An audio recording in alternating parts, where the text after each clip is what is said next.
You all finally came to the tower of Lord Prince Pan, the dreaded pirate of Marseille.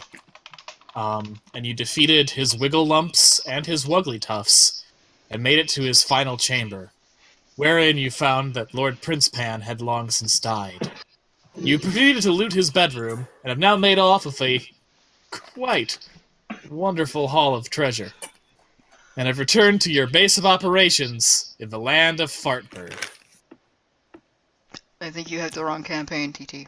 No, this is what we did last time on Conquered Worm. I have it in my notes. Okay, I believe him. Your butler, Herr Schlongmeister.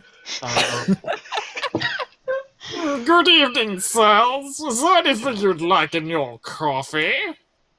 Shut. When did we get it? Who are you and why are you in the Waltzing Wyvern? I'm your butler, Lord Schlongmaster. I don't...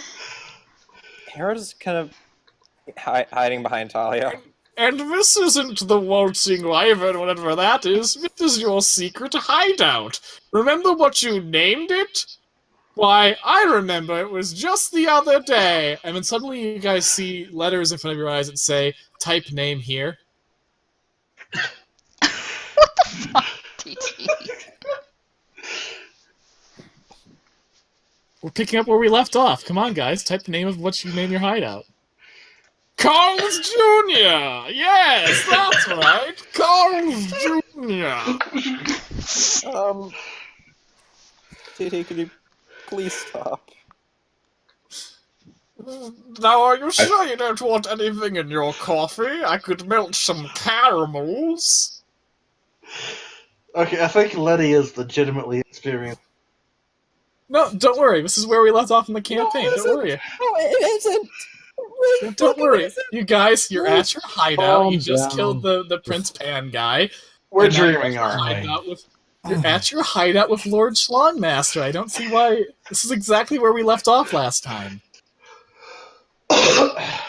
Can Lilia call bullshit against reality?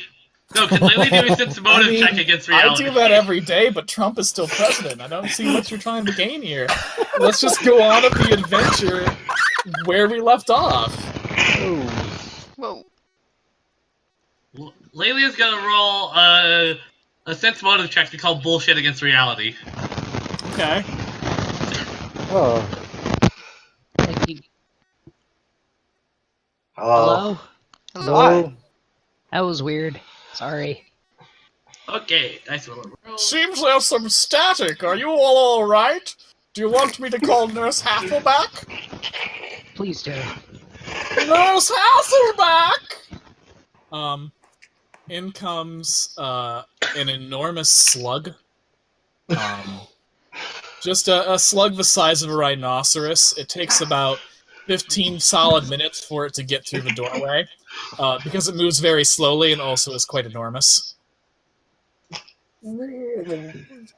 Yes? What do you need? Nurse Hasselback, they seem to be having some trouble. I think they may not be well after their great adventure of fighting Prince Pan Pan, or whatever the hell that name was. The nurse slowly slides into the room. Any minute now. Almost there. Oh, Hera just looks to the group. What did you do in my head? oh, I did nothing, dear, but if you want, I've got some Valium.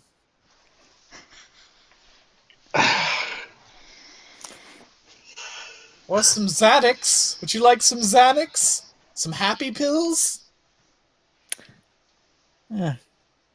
Is there a table like a coffee table or something nearby? Or God, there's something? tons of tables. Oh, yeah. Including one that contains many of the trophies from your noble exploits. Tig will hop up on okay, give me the pills. Here you go, and she hands you some Valium and some Xanax. Thank you. I like to check this. Is it actually Valium and Xanax? Or at least a combination thereof? It is some sort of medicine that is way advanced beyond the herbal remedies that you're used to examining. It's but you think it's probably some pretty good shit. Awesome. Pocket. I thought Seg was just gonna open his mouth like a trap. No, like a he's Shrek not and an just dump idiot. him in. He's not an idiot. He's also a goblin immune to poison. Poison, yes, but there could be stuff in there that isn't poison. So he's just gonna pocket the good shit. Okay. Nice for leather. I really must ask, though, do you want anything in your coffee? Blood. Human blood. Alright. Jesus Christ, really? Yeah. I mean, we've been doing these adventures for ages now. You know, I have a blood wagon that goes around and collects from the local populace from willing donors. And I always have that in my coffee every morning. You know, that sounds good. Make it 2. Lord, whatever the fuck name I gave him. His Lord eyes. Schlongmaster. Yeah, Lord Schlongmaster. Lord Schlongmaster eyes briefly glaze over, but then return to normal. He's like, "Very good, ma'am. I will get you your blood coffee." Outstanding. So is this literally how we're starting this session, huh? Yep. Seems that way. So this isn't Will bullshitting us. This is actually in me as opening. This is how today's session is opening, yes. This is like the cold open of the Star Trek episode where Captain Picard is the boy. For some reason, Neelix is the captain. I don't understand why you guys are having such confusion. You're continuing right where we left off last time. This is literally, like, this should make complete sense. It makes total sense. No, it really doesn't! I think you're having a fever dream. Oh, right. Last session, we all got completely sloshed. Yeah.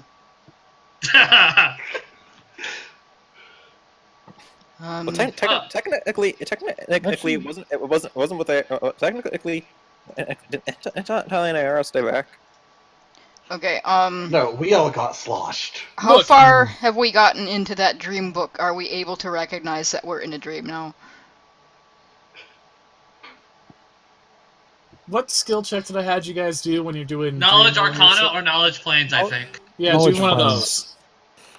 Oh joy. Not one this bullshit. Do, do, do, do. I just put goddamn points in my planer too. 5, 6, 7, Dice roller. Yeah, I put 2 more points in that fucker. 8. Not 8. Huh. Oh, thank the gods. Okay, back. Now what's the con? Okay, Low knowledge planes. Scene, maybe you'll bring some fucking sanity to these idiots because they all think something weird's going on. You guys are back at your headquarters after defeating your latest enemy, Prince Panpan. You're talking to your loyal butler, Lord Schlongmaster, as well as your nurse. Fuck, what name did I give her? Hasselback. Hasselback. Why isn't all of this in Hasselback your the Slug. notes? Shut up. Oh, now that's some good metagaming. Oh, shut up. Jesus Christ. It's exactly where the adventure left off. Tell these idiots. Okay. All right, gang. It looks like everything's back in order. Now, Schlongmaster, what's our next mission? Right, Sir Donovan. Schlongmaster takes a deep bow. Sir Donovan, why, you've just finished your current mission. We're going to have a nice little rest. Some people have come to visit and talk to you about your adventures while you recover from your latest gallant deeds. And Are we in Howard's head? Coffee. By the way, as far as you guys can tell, this isn't a dream. Can we tell it's not? Is not the world in danger? What? No! Well, I mean, some people in the world are in danger, as always, and I'm sure we'll get word that there's some new bad guy who has to have some daring done to him, but for now it's one of your brief moments of respite. I think you would all Bullshit. relish the opportunity, especially after your Bullshit. violent battle with Prince Pan. Did Lelia sense motive him? Pan Yeah, was go the ahead. most dangerous opponent. Why do that without Tig employing his ingenious strategy of throwing bombs down his throat? Quite right. That wasn't for your magnanimous suggestion that we sneak in dressed as rabbits. We'd never get close enough. It was ingenious, wasn't it? Era's just going to curl up into a ball. What do you want? Now, Schlongmaster, who are we expecting? Oh, yes, let's see, I've got the guest list here. Oh, it's in one of these pockets. Give me a sec. Okay. Let's see. Let me try to think of a name. Hey, I don't have to think of anything. I've got a list. You're right, we don't pay you for that. Bread, eggs. Ow. Oh, that's the groceries. Hi. What you doing? Garlic, but oh, that's my prostitute list. Okay. Oh, here. Garlic butter the prostitute? Era's just desperately clinging onto Talia now because she's fucking weirded out. Why, it's our good friends, Lady Forsyth, and Sir Reginald. Hi. Don't fucking... Their names sound slightly familiar. Well, yeah, they've been over several times. If you remember, you saved Lady Forsyth from the Bandon Banshee. Oh yeah, and she makes a lot of really good music. She's a And good Sir dancer Reginald was under the dastardly mind control of Dr. Fartburger. too. Ah yes, our most dangerous villain yet. Bastard. Era just Well, they're looking around. waiting down in the drawing room whenever you're ready, but first, what would you all like in your coffee? Hera is just glaring daggers at this guy. I said I wanted human blood. Obviously. I've got that bit. Howard looks at Tasha and says, "Make mine blood." Absolutely. Jesus Christ! Why are you so Was Prince surprised about Pan a this? vampire? What the fuck? Why are you so surprised about this? We've been having the same thing every morning for the past 12 years. His eyes glaze over again, and then go back to normal. Yes, you're quite right. I'm used to the blood orders. Christ in the Just kidding, I don't want blood in mine. That's gross. The best part is that everyone always gives the blood willingly, because we're such great heroes. I'm going to test something. Excuse me, sir? Has my new sundress come in? Oh, yes! That's down in the boudoir! What the fuck is going on? Just no idea. Nurse Clearly we Hasselback have- is just sitting in the room. So, does, anyone need my help, or...? There's some static in my brain. Good. I was hoping you could take a look at it. Oh, of course! Stop it. And then she just sort of, like, her eye stalks sort of wrap around your head, and then just starts sort of massaging your scalp. What does Boone... TT, does Boone say anything about this to Virka? Oh, that's a Boone? Who? Who? Oh, TJ, Nolan, I think our you're friend's just legitimately starting to scare misremembering me at this something. point. Who are you talking about?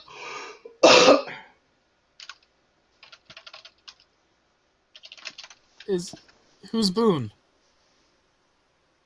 Boone, are they, imaginary, I mean, the friend that Verka has in her, like, Nurse Hasselback's eyes glaze over for a moment, and then return to normal. That's silly. Verka's never had imaginary friends. You're silly, Sir Donovan. Hera's just absolutely fucking... Yes, fucking... taken. Is there any way we can see to break out of an illusion or something, or any check Yeah, we it's can called do? playing the adventure, fuckwad.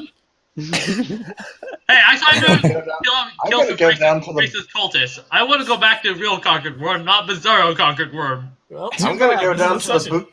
I'm gonna go down to the boudoir and pick up my new sundress. What the hell is a boudoir? I'm just gonna enjoy my brain That has the massage. letters boudoir out front. I'm just We gonna have enjoy my guests. slug brain massage. I'm I going to want to pick kill some Ayara up on the, Nazis. I'm going to sling Ayara over my shoulder to whatever that place is. Guess. Tig is just going to recline on the table as if it was a fucking. Okay, who's going where? I'm going to the boudoir, whatever Okay. that is. And Go to the boudoir. apparently Talia's carrying her over her arm, over one arm. Okay.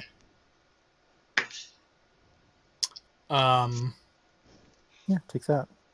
Who It would and be rude to keep our guests waiting. Howard's going to the fucking.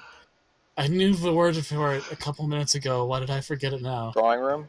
The drawing room to meet the guests. Everyone else is just fucking around, I guess. I'll Pretty go with much. Howard. Tig Leia will go. goes Howard too. Tig will go as well. Even though I want to go, even though I'm kind of pissed off about this, but Oh, wow. Deal with the session. I'm just going to sit here and enjoy my brain massage. The doctor has a magic touch. Who's gonna stay with Taz? Okay, in the boudoir. That's just Ayara and Talia, correct? Yeah. Okay. In the boudoir, you find this room is filled entirely with like armoires and chests and other things filled with clothes. It's actually kind of cluttered. In fact, some of them are kind of keeping you from opening others because how they're all crammed into this room. It doesn't really seem like whoever set this up had a real great sense for like spatial reasoning. But after searching several cabinets, you do eventually find your sundress. You also notice posters on the walls of various people in really good clothing. There's a red-haired pale woman with a somewhat mischievous smile, with just this beautiful goth-as-hell dress. Oddly, she doesn't seem to have arms, but you know, that's just forward thinking with models. There's a kobold. There's a kobold in just the dapperest suit you've ever seen a kobold wear. He's got a really nice monocle, and he's even got like a stack of books in one arm. Like, yeah, I'm a nerd. What of it? What the hell is going on here? That's what we're supposed to figure out there, Letty. There's How are you holding there's- up, Ayara? There's a Naga who's got like sort of a fortune teller fashion going on. Just all these like beautiful people wearing beautiful outfits of all different species. You seem like you're having a bit of a panic attack. That's probably because we have absolutely. Everything's going fucking insane. Well, whatever this is, we're all in it together. You know, trying to figure out what's what. Also, help me get into this. It looks tiny.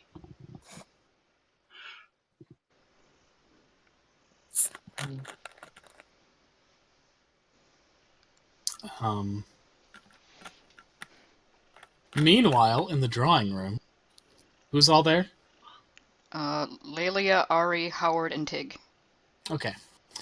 Meanwhile, in the drawing room, you see waiting there a woman of utterly refined tastes in a marvelous outfit. It's a riding outfit, so she's got pants beneath her skirt, as well as a very tall gentleman who's got sort of a gaunt, almost menacing aura, but there's also some real sadness behind his eyes. Wearing a very long black coat with the rain protectors on the shoulders and a top hat. Lord Schlongmaster says, Sir Reginald and Miss Forsyth. Lady Forsyth! Oh. Okay, so apparently our butler's Nigel Thornberry. He's apparently very constipated. He's British, of course he is. British people Welcome. don't poop. Because they're anal retentive as shit. Sir Reginald. Sir Reginald nods at Howard, acknowledging him. Evan says, I couldn't quite hear you. Your friends were making quips. Sorry! I must apologize. They enjoy that. He raises a hand. I know. We heard that you have returned from yet another adventure. Why, yes, we were fighting the dastardly Prince Pan. And her ogre and his ogre mother. You're not here! You're not in the room! Lady Forsyth, her eyes glittering, says, Yes, I heard about that. What a dreadful battle that must have been. But, why, Tig the goblin here, he threw bombs down that prince's throat, and then kablooey. How brave! Oh no, it was all because of a great leader who had us dress up in small woodland animals and creep up close enough. The idea just came to me, I guess. He was truly a genius. Sir Reginald nods. Well, it seems you've taken to these heroic roles very well. Yes, I like to think so. Now, what brings you folks here? What have you been up to since we last met? Sir Reginald looks down bitterly. I've been in mourning for my dearest Alicia. No. And Lady Forsyth kind of looks at him, and then at you guys, like, oh fuck, it got dark.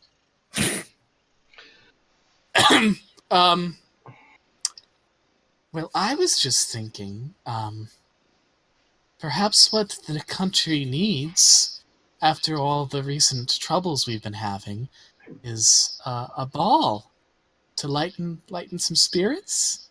And she looks at Sir Reginald, but he continues to look gloomy and dour. You know, some people could use just a little bit of lightness after a very dark time.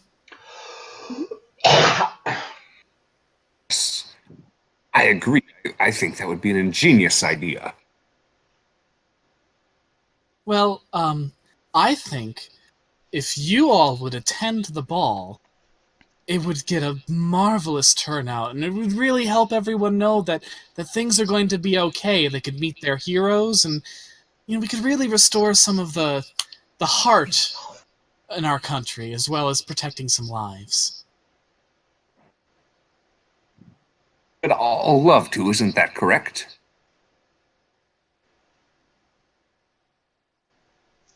And the Lady Forsyth and Sir Reginald look to the rest of you to see if you agree with Howard. Can I do a sense motive check Yeah, go ahead. on the two? Yeah, go ahead. So Tig will just nod along. Ari will give one short nod, because I'm actually still trying to figure out what the fuck is going on. We That's all what I've are. got. First he was annoyed, but now Tig's just riding the wave and seeing how far he...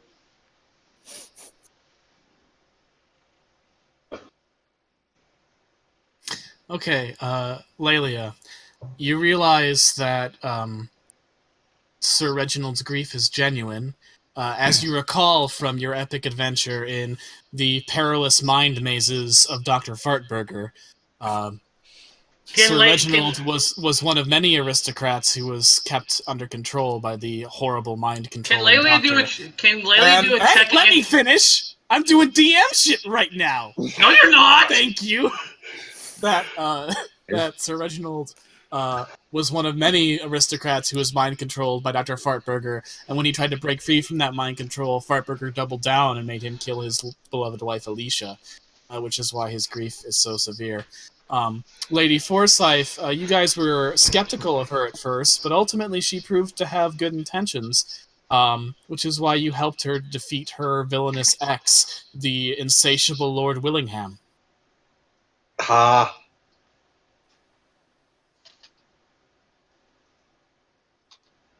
So yeah, they're all pretty genuine. Can Lelia do a check against her own mind to see if she's under any sort of false memory or... Okay, trying to bullshit your way out of this is not going to work. Just fucking play along.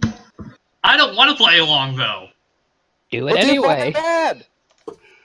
I don't have to be here. Then go. Let's just keep going, Fine. rolling, and then let's just keep going. Okay.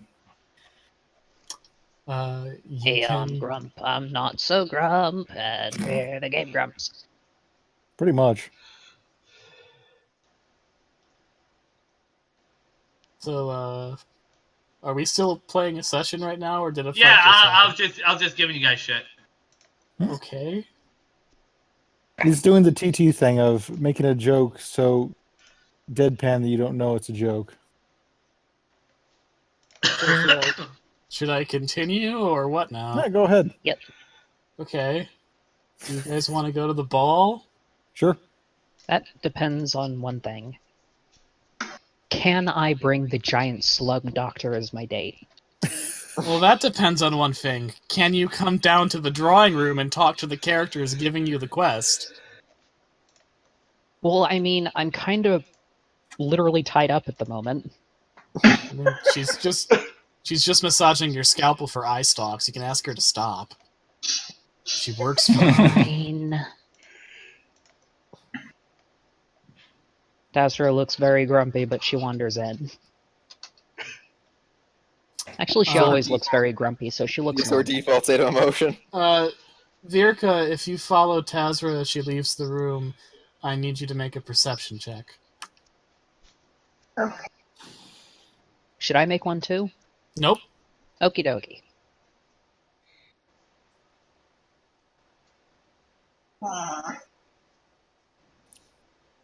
That wasn't good. Okay. Virka, as you're leaving the room, you briefly feel something weird. Almost as if there's a hole in your chest, like a literal hole. Not like a metaphoric, oh, I feel sad or empty because my life is meaningless and hollow, but like an actual physical hole. It's just a brief fainting feeling, but despite that, you do like look down to make sure, and yep, it's perfectly fine. Just a normal, complete chest, like normal. No gaping holes in it whatsoever. Oh, that's fun. Alright, she's just gonna kinda say, okay, and then keep following Tazra. Okay, you two make it to the drawing room. Yeah, what's up, Doc? Ah, we're being invited to a ball. Are you two in? Excellent, sure. Oh, That it'll be sounds like a such fun to wonderful have you all there, but what of your testy magician and that wild child you found? I'm sure they would love to attend. I'm here. I'm Marvelous. here. Talia comes in, hopping, still trying to back of her dress up. Oh, I see you found that beautiful sundress. Era's helping her zip it up. You As she gotta stay enters still the for room. this.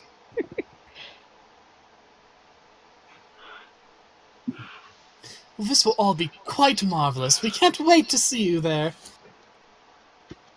Alright, what kind of ball? How are we playing? Oh, it's a dress ball. Just wear your fanciest clothes. I'm sure you've got plenty in your boudoir. Come, Sir Reginald. Alicia. She loved balls. Oh, fucking Christ. Oh yeah, for the record, it's like soccer. Don't use your hands. Oh. Don't give her bad ideas. Who said that was a bad idea? Would you rather she go around slapping people?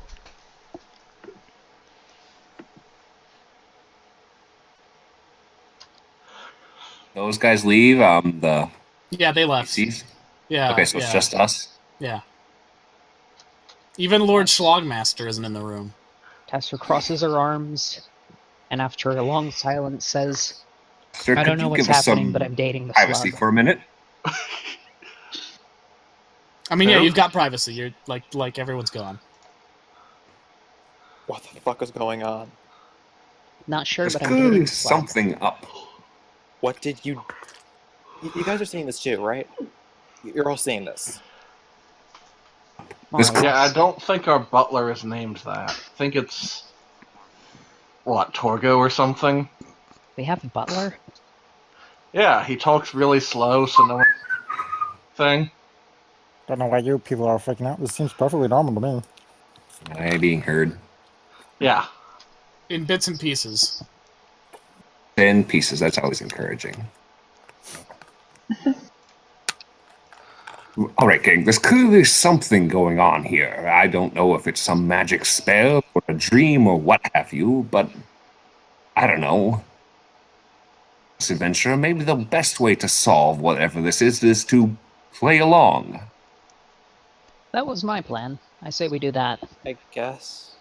Tig just shakes his What head. I call Man, one of those time loop mind bullshit. Tig just shakes his head at him. Man, you guys are freaking out over nothing. Perfectly normal. What if we're still on the mind Tig is skip? right. He did drink that potion.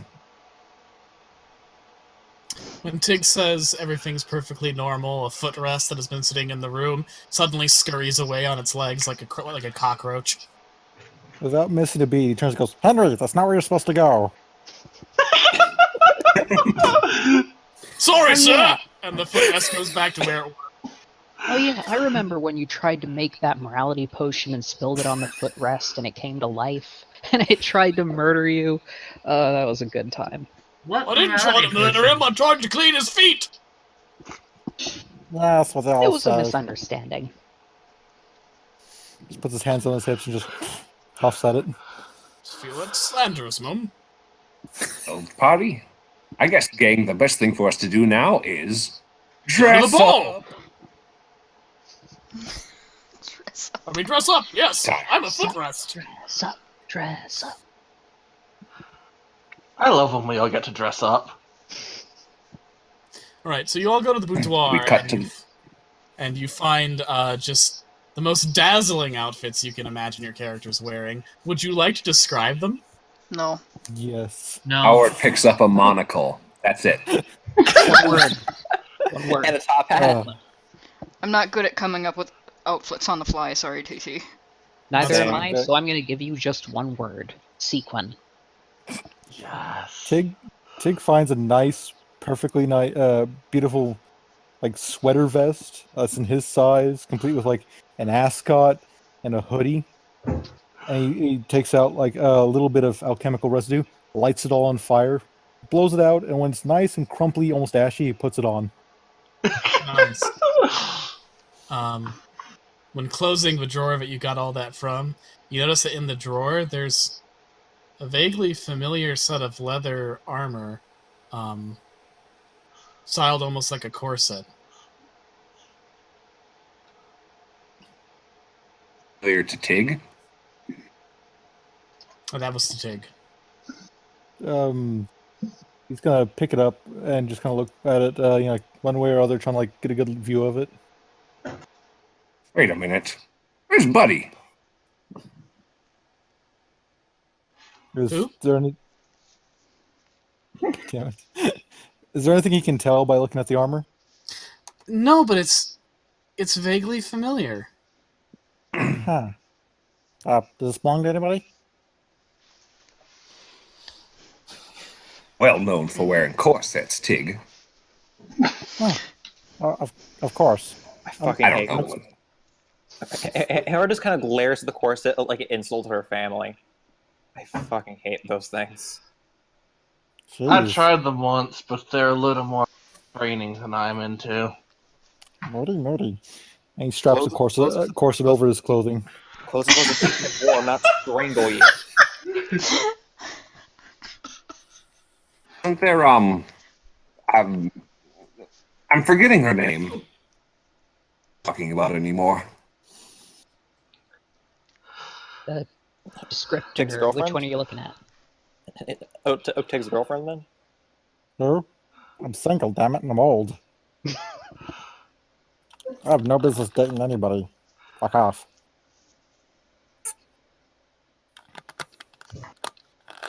Having a girlfriend, I don't see it. I don't recall any of this. You know, I've been a widower ever since my wife died. You know that. You know, 2 years ago. Lord Schlogmaster sticks his head in. That's right, sirs! His Ari, wife is dead as a doornail.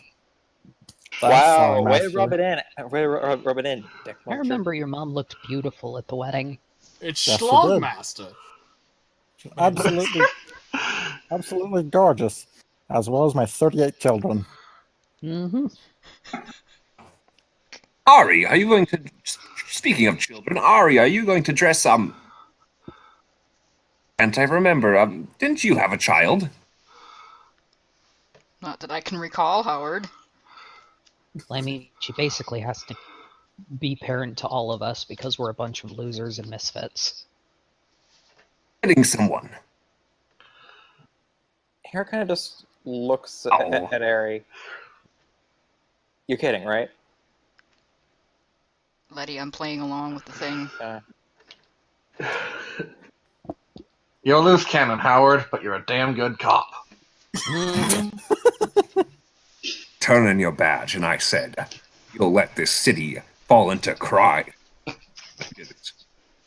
Howard, I'm just about done with this shit. A yellow box appears in front of all of your eyes, and text appears in it that says asterisk. Read more about Howard's adventures as a loose cannon cop in Howard Donovan, Knight of the Streets. Damn, I don't remember to pre-order my copy.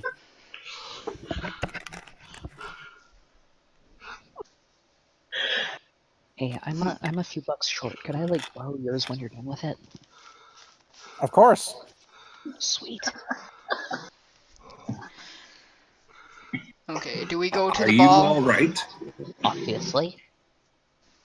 You guys go to the ball when you're good and ready to go to the ball. Era's Do I need to roll anything to invite the slug? No, but I mean, you should probably talk to her. I do that. Okay, the slug's in her office, reorganizing her staplers.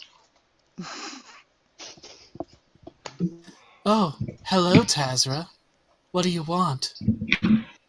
I don't know if you are aware, but there's going to be a grand ball soon. And I was thinking it would be nice to get better acquainted.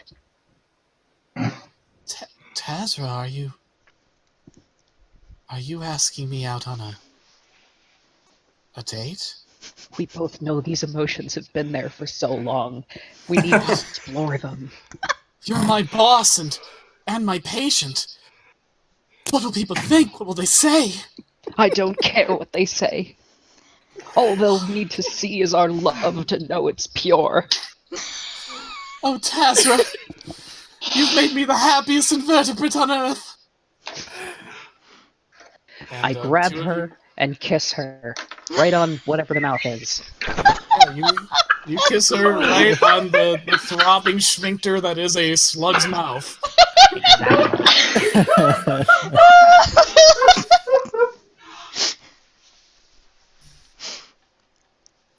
And yeah, you've successfully invited her as your date to the ball. Hell yeah.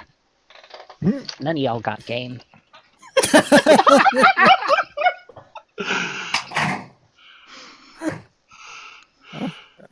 I'm ready to go. Okay. Patches, what are you doing? Everyone ready? yeah. Yep. Okay. Costume Lelia is in. I'm shocked.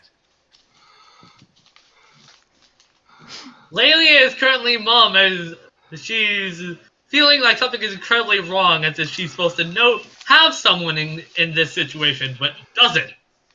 Yeah, Lelia is it's odd that Lelia has never been romantically entangled. It almost feels like in this story that's a huge gap in her characterization, but Lelia has been forever single, and it's in fact something that Lord Schlongmaster sometimes needles her about. in the way that butlers do.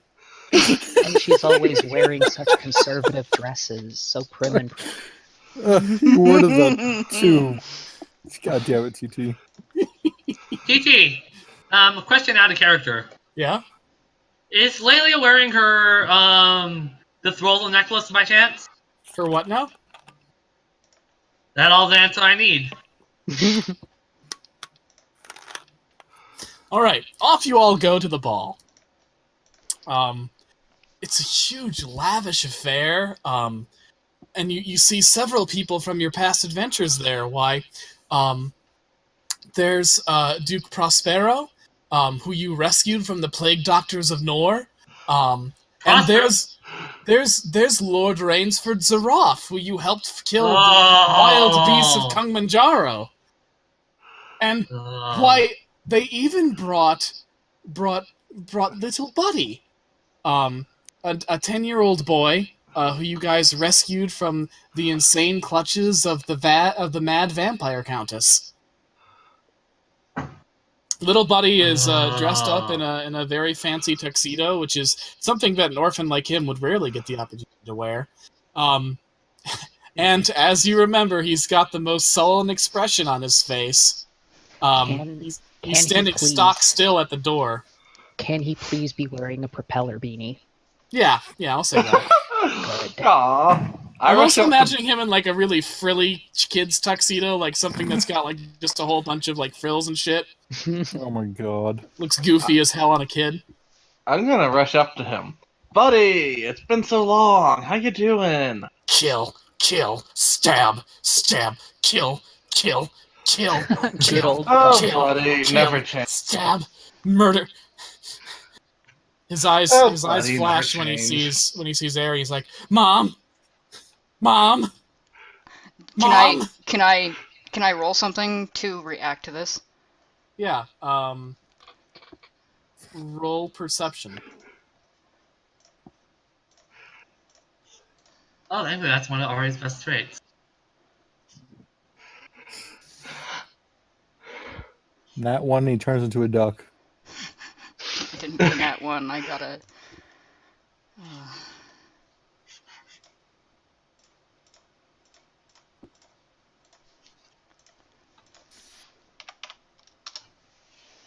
Okay. Damn. You don't remember this kid acting like this when you guys rescued him from the vampire countess, and something is stirring within you, and you suddenly realize that everything is very, very wrong. And you are deeply unsettled, even as some of the servants at the party quickly scoop up the boy and say, Oh, the poor thing, he's having a flashback. We'll take him to the nurses and get him all better. You just feel like something is immensely wrong, especially when the boy continues to shout Mom at you as he's carried away. Can I follow them?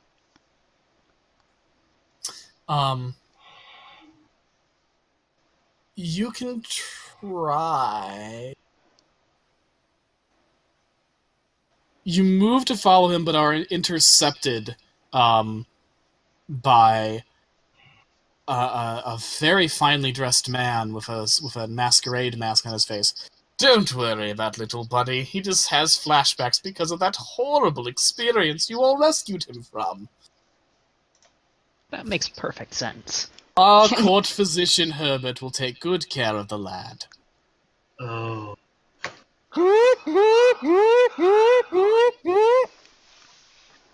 Okay. Can I do anything to get past this man? Yes. What exactly would you like to do to get past this man? I am going to actually use my new thingy and use Hellcat Stealth and just go invisible in front of all these people without them noticing that I'm gone.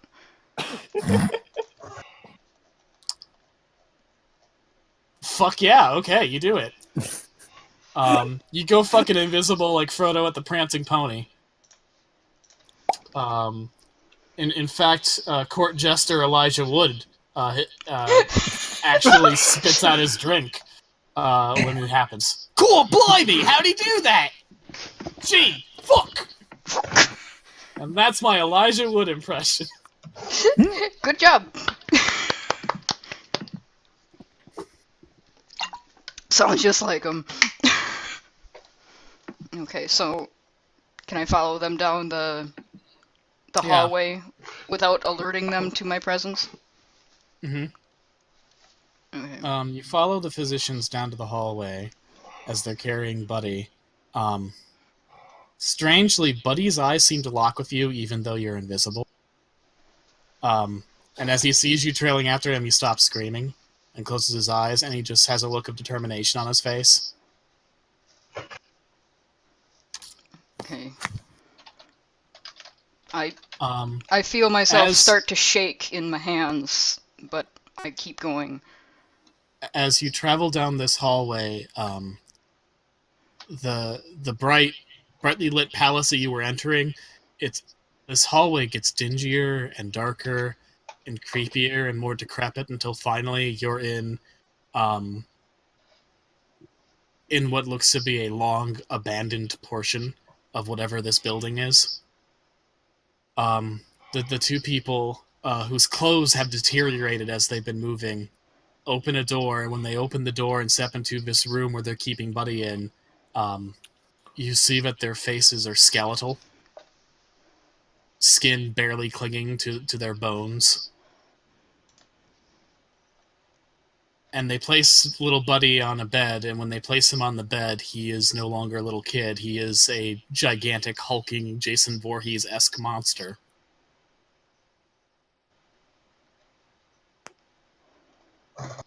Okay,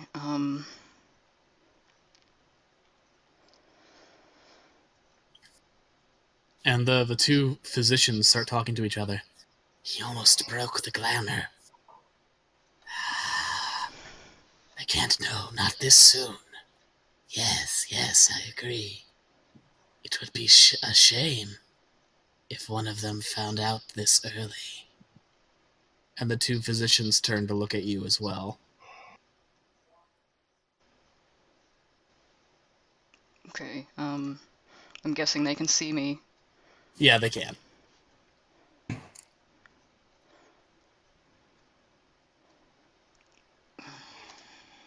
Meanwhile... I'm actually now super anxious right now. Oh, calm yeah, down. it's a spooky one. It's a spooky thing that's happening. I'm very curious. I like this. It's interesting. I love a good Lotus Eater Lord Zaroff. spot. And gives him a light punch on the shoulder. How do Lord Zaroff? Sir Zaroff. I'll be right back. Howard Donovan! It's been so long since I've seen you. No, that was quite the hunt we went on. Can I have your ear for a moment?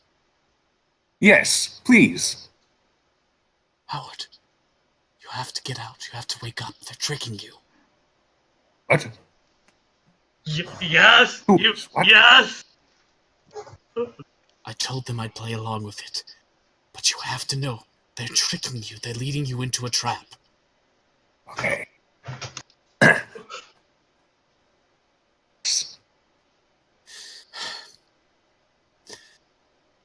Someone powerful enough to keep me from being able to say it outright, otherwise I would. I promise you, Howard, I would tell you outright. Your group has angered someone of unimaginable power. Could it be? Huh. But they're getting at you through your mind. And if there's one thing I know about a man like you, Howard, is that you have an indomitable strength of will. All of your teammates do. You have to unravel this. You can defeat them. I have complete confidence in you. For all this, I know what a risk you must be putting yourself at. Nothing, old bean! I'd do anything for the man who helped me face the monster of Tamaragoon! Ah, yes, why? That was incredible, the way you used those crocodiles across the river so that you can get onto the beast's head. And how you broke its damn jaw! I didn't think a human could have such strength! Bully, did I. Howard!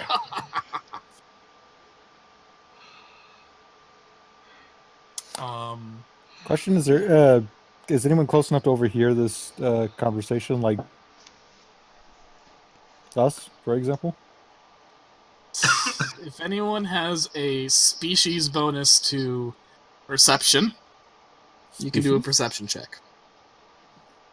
No, we don't have a species bonus to perception.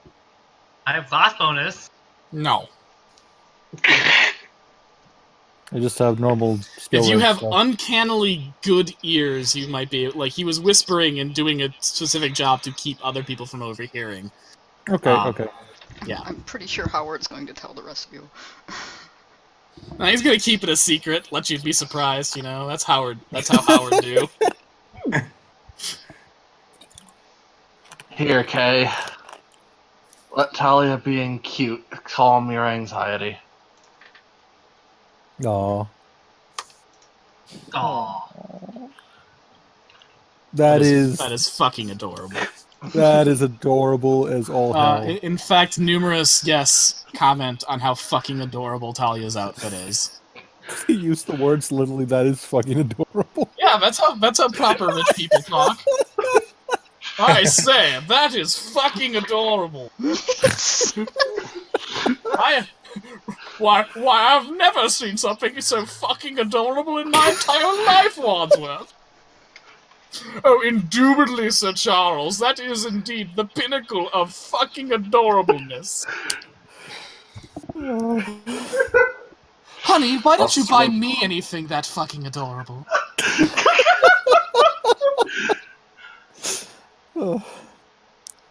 Seeing you had a question anyone? Like, cough. Lelia and Varney, cough. Yeah, that's a good one.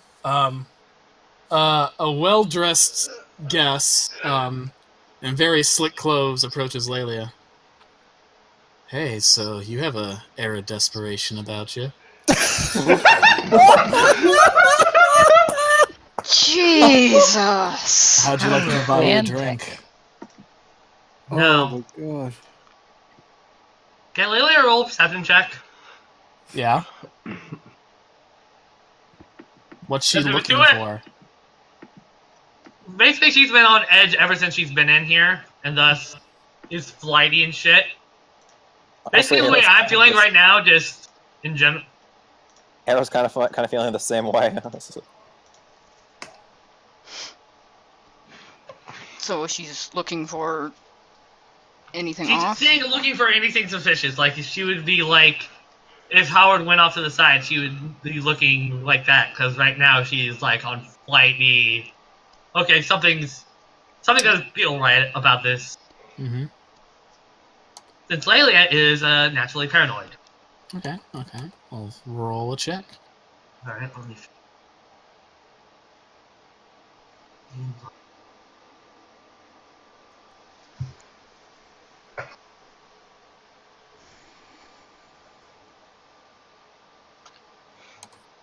Okay, you noticed, first of all,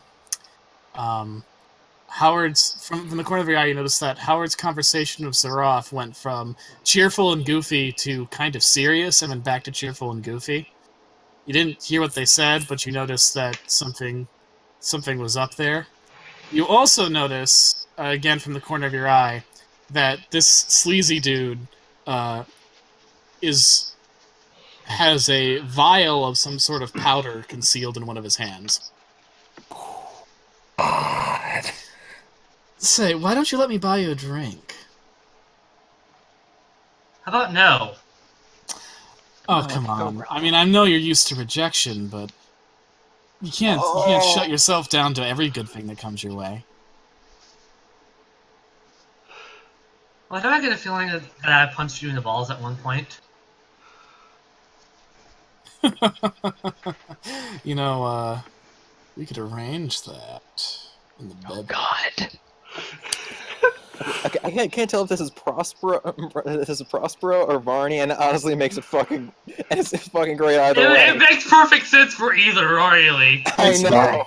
It's Varney, because Prospero's not a date rapist. Are you sure? I mean... Okay, well, that wasn't his shtick, is the thing. Barney's using pickup artist lines. It's very, Prospero would be more cheesy one-liners. He wouldn't be negging her.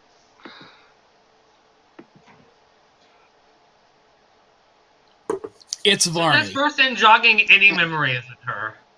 Prospero's you indifferent do- to women's feelings. Varney is actively malicious against. Yeah. Lelia, you do feel an extreme sense of deja vu that, even though you can't remember it, you have the distinct feeling that you have horribly injured this man, particularly aiming at his genital.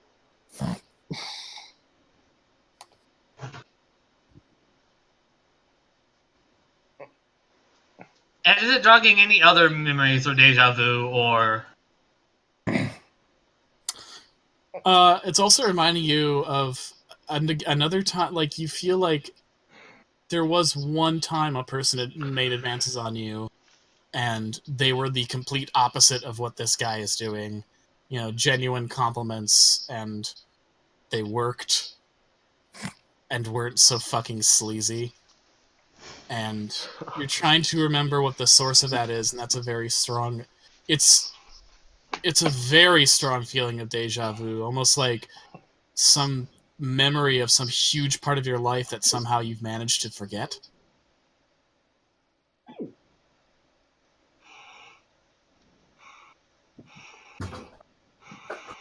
And it strikes you that something is intensely wrong.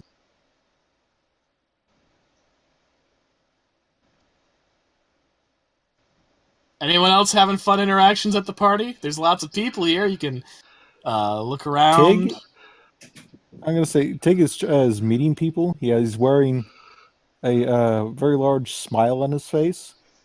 He's friendly. He's insightful. Even making jokes, shaking hands, and being polite.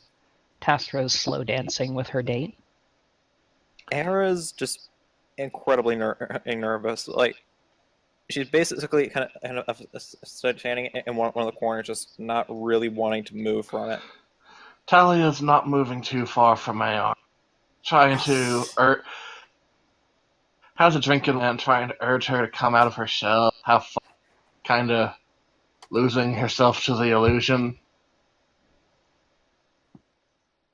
Anyone else stand out in the crowd? People we know? Yeah, there's a half-orc, a little bit overweight, who's got, he's got a very fine, suit on, and a sort of, steampunk armor on one of his arms that's got all these mechanical bits doing different things, and he's performing tricks. Yeah, this is what I call my robo-arm! Oh my god. It does all sorts of great things! It's how I'm making my fortune! It's like someone took gravel and slow cooked it with, fetid garbage. Ouch!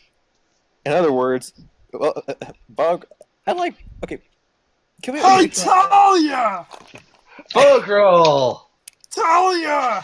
Bug Did that roll! nice lady invite you here too? Yeah. This is my older sister, Ayara. Hey. Talia,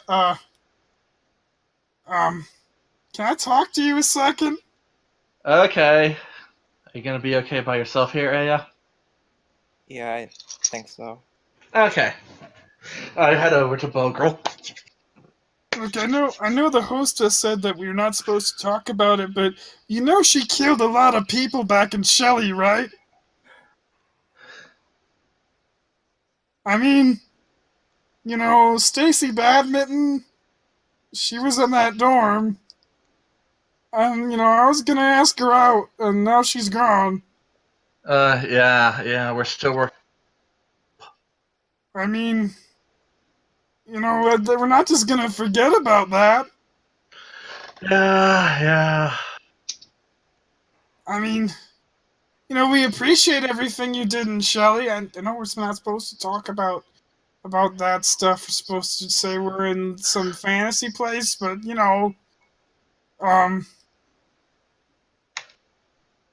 Wait. Like you said the Power had a boyfriend. That cheating son of a bitch. You can be polyamorous, you don't know. Yeah. Wait, what do you mean fantasy? I mean, this date's not. No, we're all this ball's supposed to not be that like fast. we're all supposed to be like from Wickersham or some made up town. That's what the lady said. What lady? Oh, her name was Nis. Yeah, Miss Nis. It was kind of funny. Oh. No. I see she what just- this is. I didn't know that you were gonna be coming here. There was gonna be a fun party. And I was like, yeah, I could go with that, 'cause some of my friends are dead now. Aw.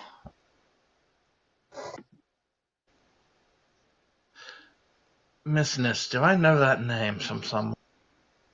It's a funny name.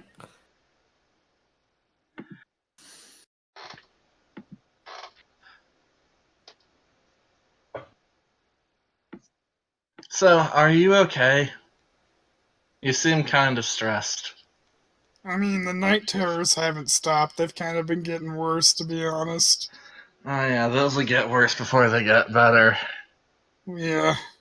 I was really hoping to take a load off tonight, to sort of forget about everything. Before I go to a weird made-up ball in some made-up place, I could just sort of forget all my troubles. You keep calling it made up. Why is that? Well, I mean, didn't when she invited you, didn't she tell you about how we're all supposed to say we're from some like ridiculous gibberish country and pretend that like some heroes have been saving us from stuff like the Vampire Queen of Kaldor or some bullshit fantasy garbage. No. Not something a person would take time out of their day to write and refine and really put a lot of effort into, but more like some garbage someone pulled out of their ass at the last minute. I'm just Talia's just starting to blush in embarrassment as she realizes she actually has been falling for that bullshit.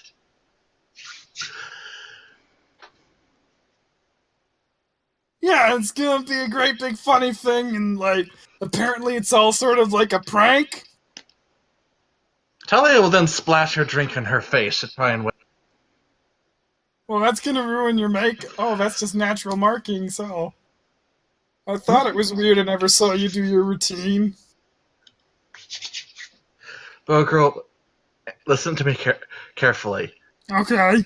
Where exactly are we right now? That's a really good question. I was blindfolded when I went into the chariot. Chariot? Yeah, she sent a chariot around to my dorm. It was really cool. Everyone thought I was really ritzy, and she helped me like finish my steampunk arm.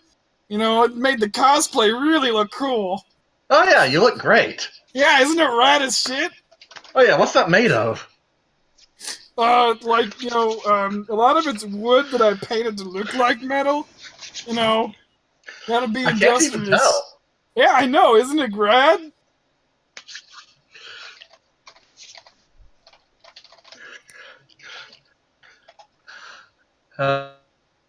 For a moment, I'm going to beckon Ayara over. Oh, I'll go. Oh, well. What the hell is going on? Ayara, this is gonna sound weird, but I don't think this is what it looks like. No shit. Oh, right. We were talking about this earlier. Man, I am just not running on all cylinders tonight. It's all right. Do the others know? I don't think so. Um, I think Lelia thinks something's up, but I can't really. At least I think she does. where is she? Talking with a jackass, with the guy who looks like he's the greasy looking. She was talking with a greasy looking guy who looks like he's compensating for something. Who, Prospero? No, I can't. Varney. And as if on cue, Prospero sidles up to the two of you and says, "Hey, heard someone call my name. You Must have guys, heard wrong. Oh no! I was want to try some monkey balls with me in the back room? I was just talking about what I had theory. You sure? I Because was I got Prosperios. That a You bowl sure? of Prosperios. I'm You hungry. Sure, Talia. Yes, I am sure. Talia. I can tell you some real cool shit if you go in the back room and do some monkey balls with me. Hey, Ara, I know you want to do Eric's some sort of- monkey balls. Era just puts her hand on Talia's shoulder, and just says very quietly, "Stay away from her, and I won't make you regret it." You know, you're gonna regret it if you don't come back in the back room and listen to what I have to say. Wait a second. Didn't Ayara eat you once? I mean, I wish. I don't know whether to feel proud or dirty for that. Listen. I've got a closet. We can just hang out there for a few minutes. You can hear what I have to say. You can go. What do you say? Prospero, don't take this the wrong way. But if a 6-foot solifugid wrapped in covered in the gunk of the grave were to rise up out of the toilet, waltz up to me while I was sleeping, and whisper in my ear if I wanted to go into the closet with it, I would probably be more inclined to listen to it than I would to you. All right. Holy shit! Well, no one said I didn't try. Hey, hostess! And he sidles away. But don't take it the wrong way. I am! I'm taking it the wrongest of ways! Pew pew! Aw. You think Aw. that he thinks something's up too? I think the wrongest of ways means that he thinks you want to have a threesome with a big spider thing.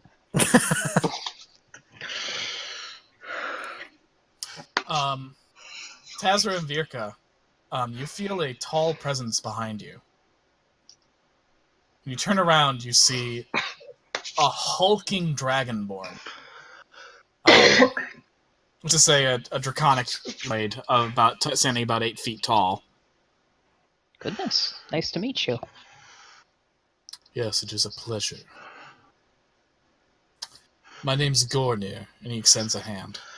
Ooh. Oh, Take his hand and shake heartily. Oh shit.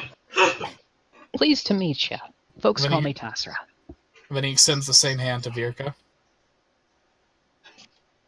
Either he's in on it or he's pissed. She's not gonna shake his hand, but she's gonna wave. And she's gonna kind of look away and be all like shy. Don't mind her. She's kind of slow to catch to warm up the folks. You are Tazra and Virka, correct? Indeed. I have something I need to discuss with the pair of you in private. Is there anywhere quiet we can go from here? Seems pretty busy. I can take you someplace quiet if you will allow me. As long as we stick together. Of course. Do you agree? Tasra looks at Virka. She nods.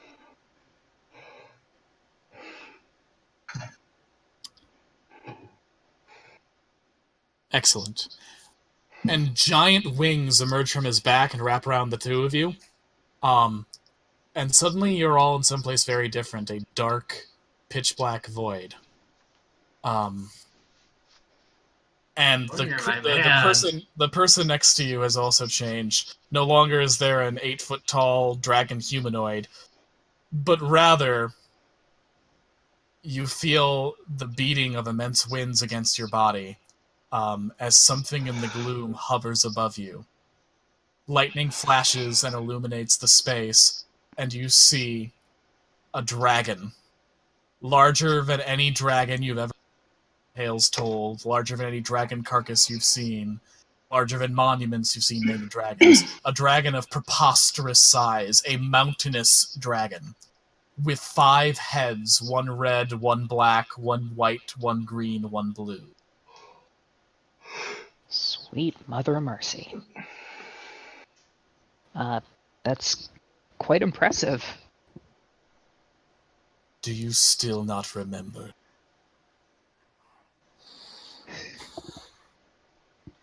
I remember. Oh, what do I remember? It's like I remember 2 lives. That conniving idiot thinks she can steal 2 of my children. Oh shit! You're going to have to fill us in here. Who are you? I am Gornir, god of chromatic dragons, counterpart of Gotchmore, one of the oldest gods in the world. And you are not hers to take. Does Virka still have her tattoos? Yeah. Oh. And also, in this space, Virka suddenly feels a hole in her chest. And this time when you look down, you realize you're missing some bits. Oh, that's silly. Tasra leans against Virka and looks like exceptionally shaken after he announced his name. Like she just got struck in the head by lightning. I think I remember. I remember everything. You are both pledged to my opposite, but I do not hold that against you. All kobolds make their choice. But what you are not pledged to is that witch, and she will not take you from me. Those ascended gods, they think because the mortals chose them, they hold a higher significance. This slight will not be allowed. How did she get us here? Last thing I remember... actually, I don't remember the last thing I remember. I drank something and then it all went dark. That was a mistake. Those mammals you travel with. You followed them into the astral plane. Already a porous and dangerous space to be, but then you made it more so by summoning things that, by their very nature, pierce the veil. In our defense, that wasn't exactly the plan. It gave her a footing. Are you saying we're still in the astral plane? No. You're on one of hers. Oh. How the hell did we... Ugh. Welcome to the That's her hot place website. downstairs, everybody. It's not hell. She can't take you there, not yet. She squirreled you off to one of the planes that some enterprising wizard made ages ago. That's not promising. How do we get out of No. here? I'm working on this. Gornir, I Shaitasin know... is crafty. She makes deals. She likes to see people damned by her own hand. It plays into her idea of the ultimate power of evil, that people choose it of their own accord. Sickeningly arrogant. She has put you in a rigged game. It's your job to win regardless. So, it would help to know the rules. What do you need us to do?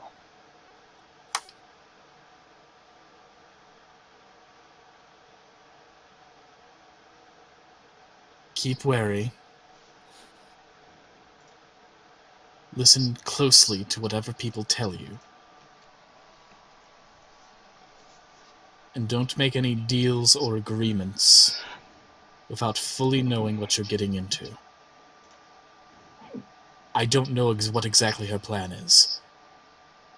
I was able to attend this ball because the stupid idiot gave me invitation, but she did not tell me her plans. If need be, I will fight her for you, but I would rather not incur another god war. I appreciate the sentiment, nonetheless. You are my children, as you are Gotchmore's, as you are Gandalf's. She cannot steal you from me.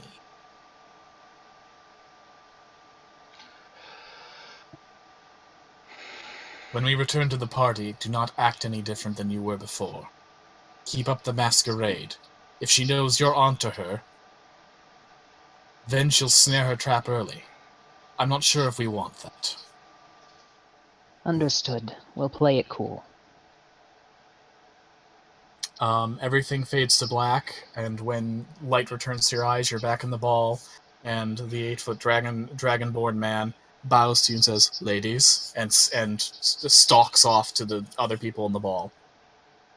Tazra reaches out a claw and squeezes Verka's hand. You alright? Oh, yeah. I'll be fine. Is the hole in my chest still there? Is it gone? It was that day that Verka got acquired a husband, though. No. No. How dare That's you? not a husband, that's a dad. No! That's a dad! Immediately, whatever drama was generated. It's my dad. It's what we do, TT. It's what we do. Yeah. I can't complain, I do it too. I'm actually impressed how serious you managed. Yeah, that was super intense. Yeah. It's a debt. So you're saying that Verka wants to call Gornir daddy? No! No! No! No one said it! You didn't I have am to say saying he is literally the father of the Scalekin. I am talking I in know, absolute and of literal course I'm words. taking that to its filthy conclusion. No. Okay. Freud was not correct. I'll just say that. Freud was nuts. Mhm. Meanwhile, back in the medical wing, Ari and the Skelemen. We're gonna go right to the exact moment the cliffhanger ended. Ari, you just realized that the Skelemen have noticed you. Wait, is it Ari or Ari? One is my Ari. friend's. Okay, it's Ari. Ari is my friend's girlfriend. Ari is my friend's girlfriend. That's how I know how it goes. I'm sorry, they're getting married, so they're on my mind more. It's very airy. Ari. Mary the Airy. Ari, the two ghoulish medical professionals are now looking at you. Yeah, I straighten up and I stare back at them. One of them, the one that's dressed in sort of nurse's clothing, clasps her hands together and tilts her to the side and says, "Dearie, you look as if you have a fever. Come in and sit down." Ari crosses her arms and stands in the doorway. The other also comes a bit closer. "Now, child, you don't want to give that sickness to all the other people. That would ruin the whole festivity. Lie down."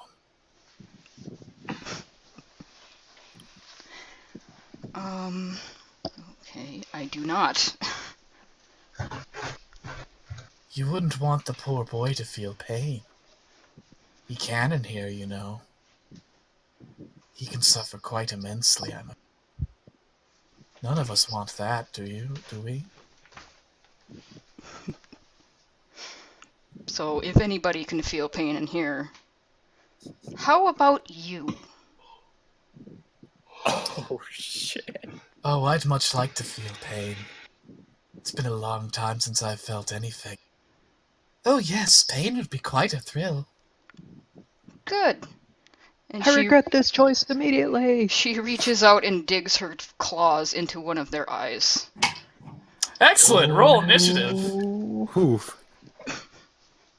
Okay. Oh, she never uses Hopefully this isn't what Skyshine wanted. Oh, we don't know that. You really, Kay, you don't have to immediately stick something in everyone's collective cross. Okay. Why do you please don't be lashing out at me right now? Stop! Both of you! What's going on? Shame on you! Also, the significance of Ari using her claws is not lost on me. Hmm. She's It shouldn't pissed. be. Okay, where's my I gotta initiative? get stats for these fuckers.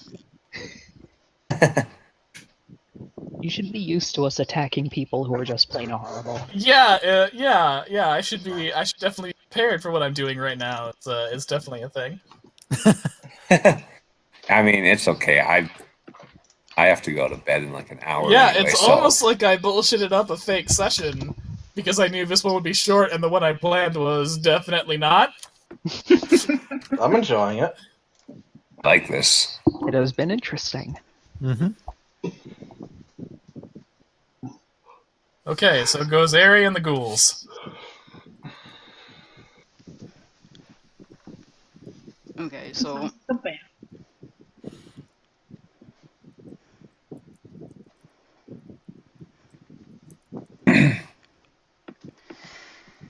so do I have all of my stuff, or am I unarmed?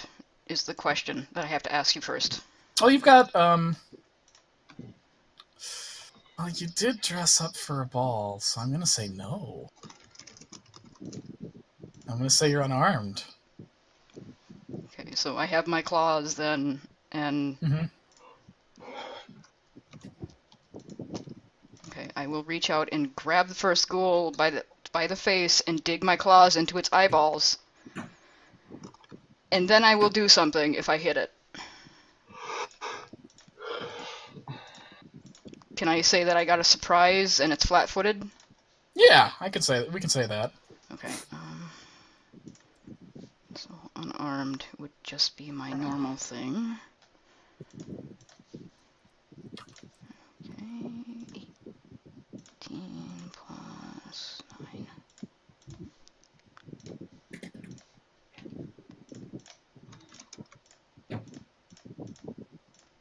Okay, that's 27. Does that hit?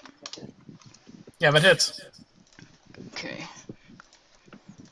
Okay, once I have my fingers in its eyes, and I turn around and slam it into its other counterpart. Fuck yeah, okay. Roll your damage. Okay.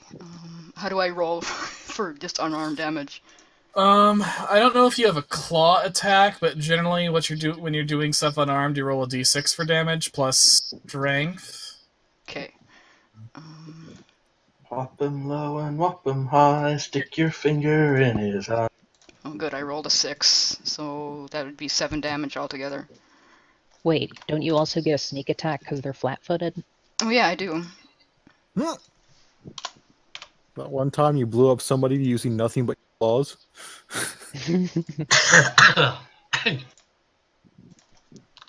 It's gonna be like the Berserker Fist in Doom. Oh, good.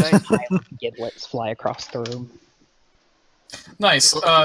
When you thrust your thumbs into its eyes and grab its head, and then yank the head to hit the other ghoul, you rip its head right off its neck, and then smash the other ghoul so hard with the head that you ripped off that the head in your hands shatters.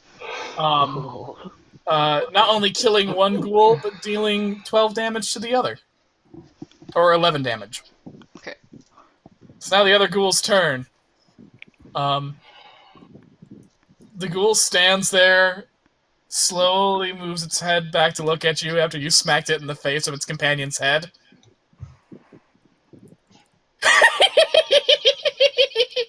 And just starts laughing uncontrollably for its turn.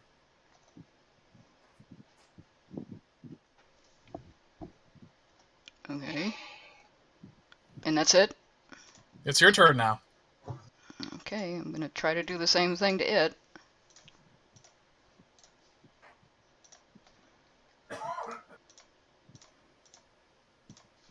Okay, 21 hit. That it does. Okay. And I don't get my sneak attack on this roll, do I? No, you Okay. don't. Well, 5.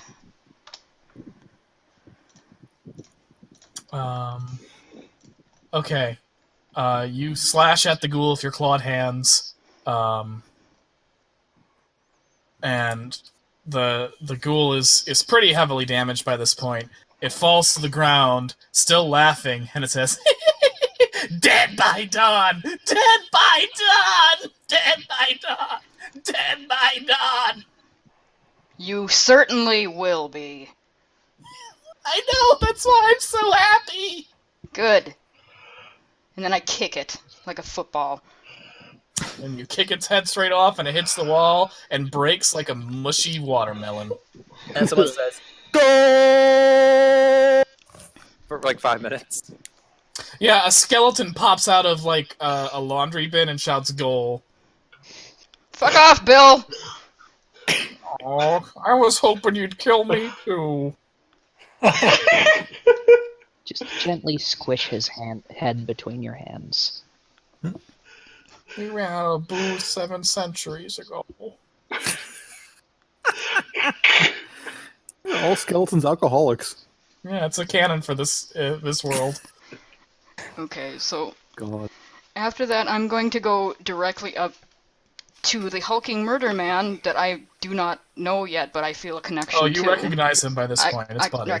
So then I grab his hand. You grab his hand and you manage to lift it up, but Buddy has no strength to move of his own accord. He does slowly turn his head to you and he's like, "Mom." All right. She's trying to take me, Mom. I don't want to go. Okay. I just turn my head to the ceiling and I yell, "If there's any a time that I'm going to pray to you, Gothcliff, I hope you're listening now." The skeleton in the laundry bin stands stock straight. Its jaw clatters in its mouth, and you hear someone laughing. Oh, that bitch can't hear you now. She has no stake here, not without my invitation. And to be quite frank, I don't like how she's been taking my toys. I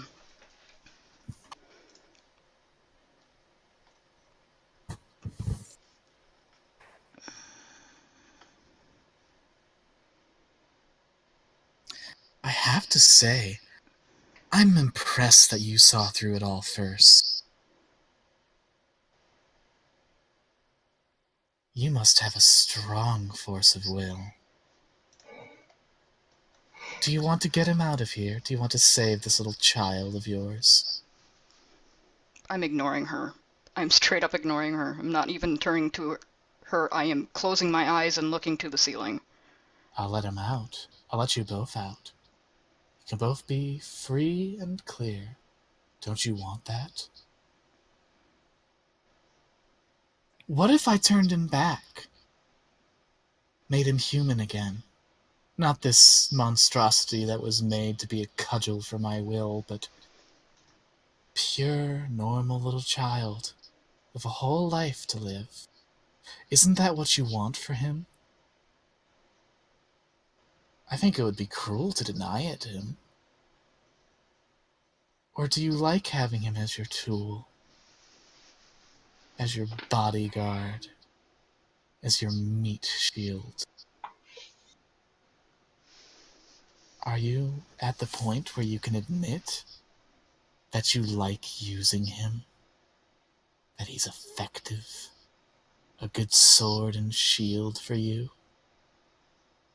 Which is it? Because I think if you don't want to turn him back, well then I think we don't have to talk at all. You're already mine.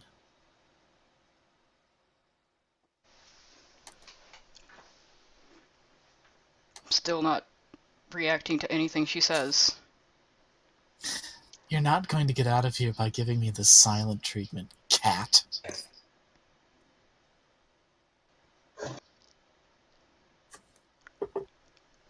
I don't Alright. turn to look at her, but I lift up one single middle finger. Oh, God, the stink of Anerton's all over you. But you'll always listen to reason in the end. It's just a matter of time. I can't be denied forever. Go ahead. See if you can get out of here on your own. I'd be impressed if you could. I really want to see you try.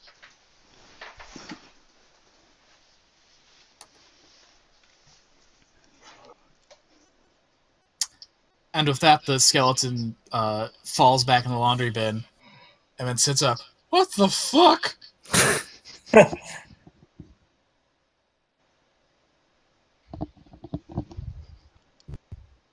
How did I black out? I haven't had booze in centuries.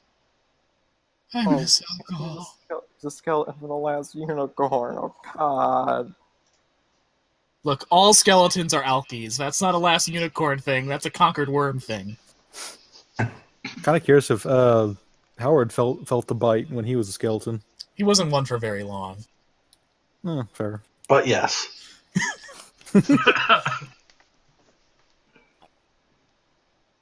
If they can't really drink because it literally goes right through them, do they just like marinate their bones in alcohol? It's weird. If you go back in the session when we first met Charlie, the skeleton bard, they are able to drink it, and it doesn't go right through them. Somehow, like once it goes past the mandible, it just you don't know where it goes. It can also throw up, which is something we learned from Charlie. Yeah. So Ari, you are in a room.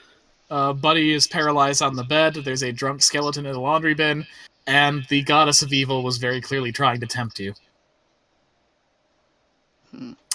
What do you do? And she says I can't get through to Gothcliff because she has no stake here. Mm-hmm. Can I get through to Anarton?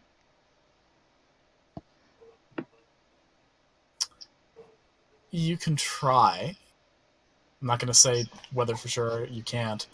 It is a very select party that's going on here. No. And are you saying Anarton doesn't party crash? He may not have the ability, is the thing. He's a god of freedom. Of course he's going to be open to any party. It's not his realm. I mean, there are, Anarton loves to fuck pretentious rules, but at the same time, Anarton doesn't like starting god wars that ravage the mortal plane. Who's anything about starting a god war? He's just going to crash it to fuck with Striderson. Yeah, she's the kind of person who would take that serious. Ah, what a bitch. It's almost like she's evil. I'm not saying it won't work, I'm just saying Probably won't. There are pros and cons here. Okay, well, I don't really have any idea what to do then. We'll cut away while you think on that. And back at the main ballroom, who else can we meet?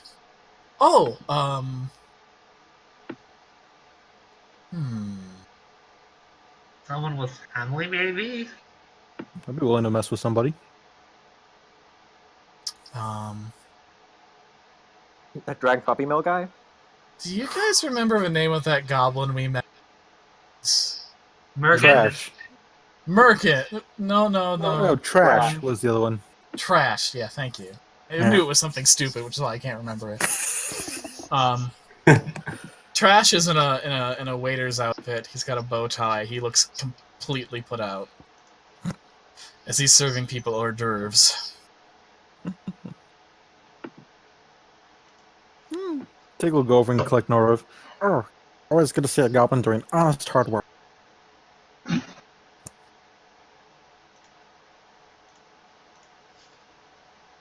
Trash lives to serve. Wait. In this realm, does he start talking like the trash man? Master Tig. Oh, hello there. I don't believe I know your name, sorry. Trash, sir. Oh, My name is Trash. that's a very long-standing, honorable goblin name. It is, sir. And pick an hors d'oeuvre, just popping into his mouth, crunchy long, happily smiling. Oh well, doing a good job. Doing the good job. Master Tig, sir, I have a message from the hostess. Oh? Such a lovely lady, I'm sure, to set all this up. I'd be happy to take it. Oh. She wants to have a talk with you over in her library. Oh. Happy to listen to any words of encouragement she can give. You'll It's over toddle there, sir. We'll toddle on off to the library. You enter the library, and it is the largest collection of books you have ever seen.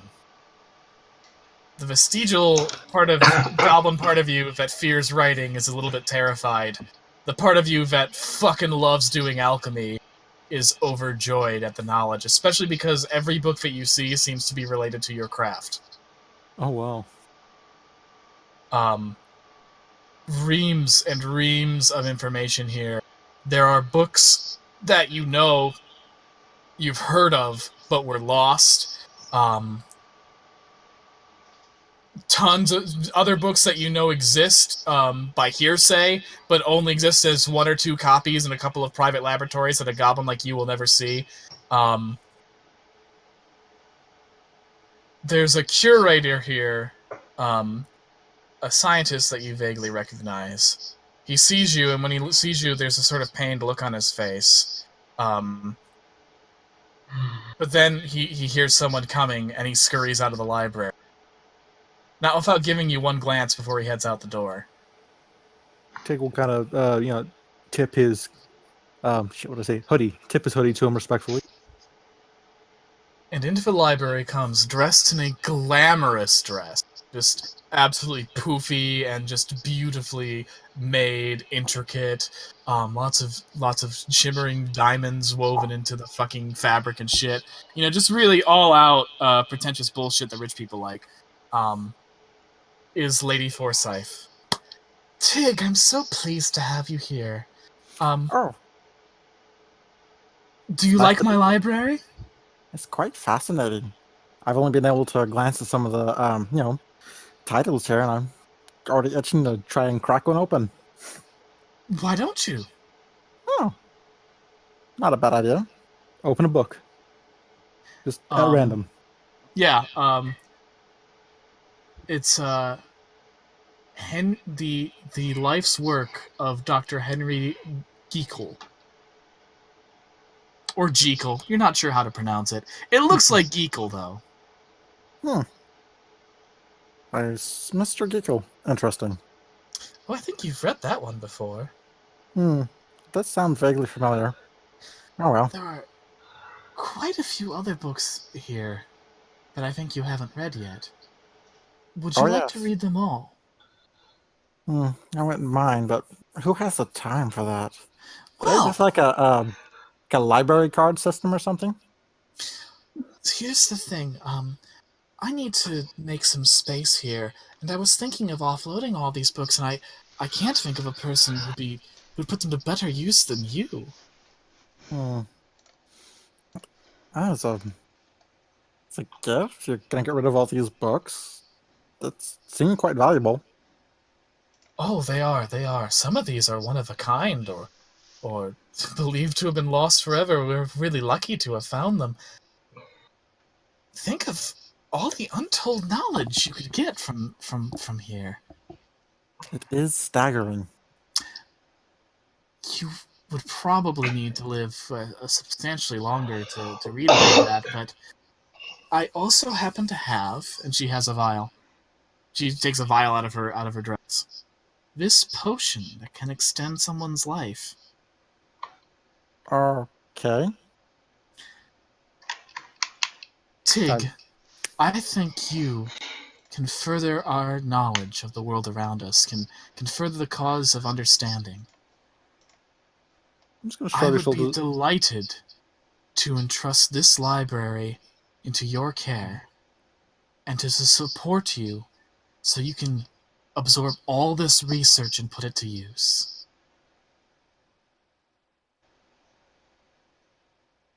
Oh wow, that's extremely generous. I don't think I've heard of somebody being so nice. Do you accept? I gotta say, though this intrigues me greatly, extending my life past my normal means doesn't sound like something I'd be interested in. No, things gotta die when they gotta die. That's true, Tig. Death is a natural part of life, a necessary end, but furthering one's life beyond the limits of nature, that's not necessarily a bad thing. If you use that extended time to do good, to further the knowledge of, say, your fellow goblins, to help them be more skilled, to maybe help them overcome that weird reading disability, think of all the good you could do for your people. Quiet. And it's no different than wearing clothes to protect yourself from the cold and the rain. It's just using technology to improve your life and the lives of others. We all want that, don't we? Of course. He's gonna smile again. I think goes, "Wow, it's an extremely generous offer, but I'm sorry, it's not something that's for me. I'm perfectly fine helping people where I can, but if my race can't pull themselves up by the bootstraps, that's their problem." Well, I have to say, Tig, that seems awful cold-hearted. No, if I give them everything, they're not going to earn it. They're not going to understand it. They have to actually accept and grow on their own. Otherwise, they're just going to be, squabbling, angry. Like that trash fellow. He seems to have things figured out. Got a nice, good job for himself. Yes! Good!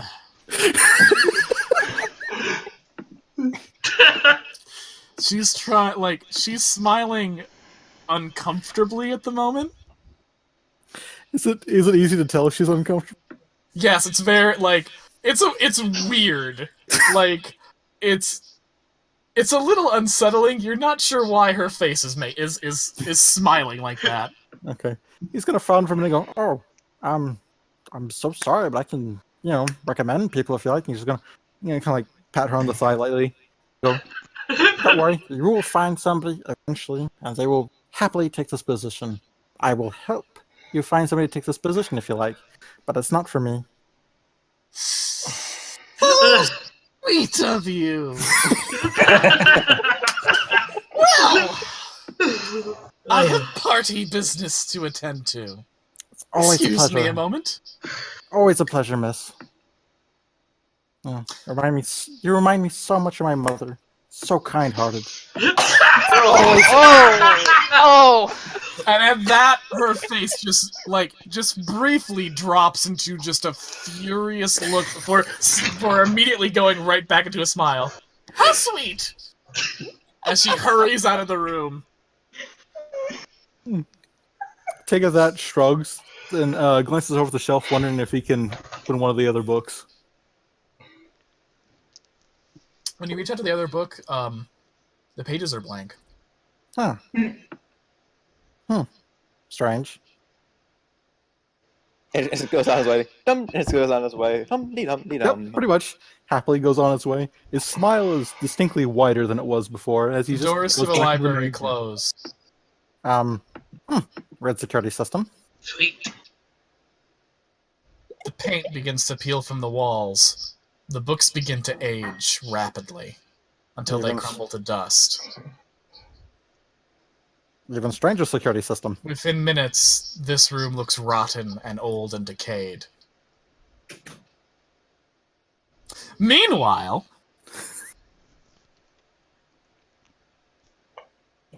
who to go to next? Do.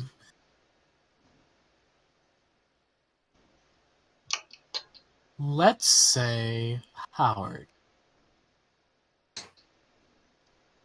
Sir Reginald sidles up to you, Howard.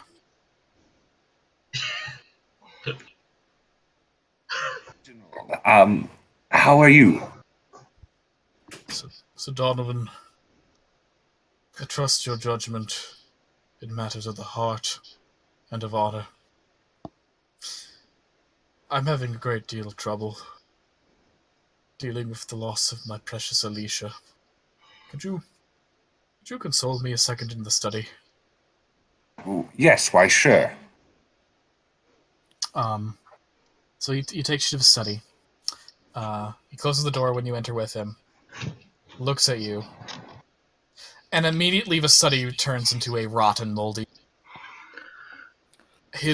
And emerging out of that coat, resplendent in the most anime-esque bad guy armor you can imagine, with a flaming crown and a skeletal face.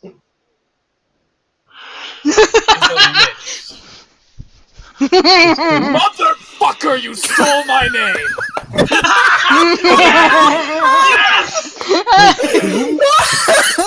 Yes! Everyone started laughing. I didn't hear. I am Lord Phalix! Lich King of Doyle, and you dare impersonate me? You finally meet. He pushes you. Not like a super violent push, but like enough to make you take a couple steps back. What the fuck, man?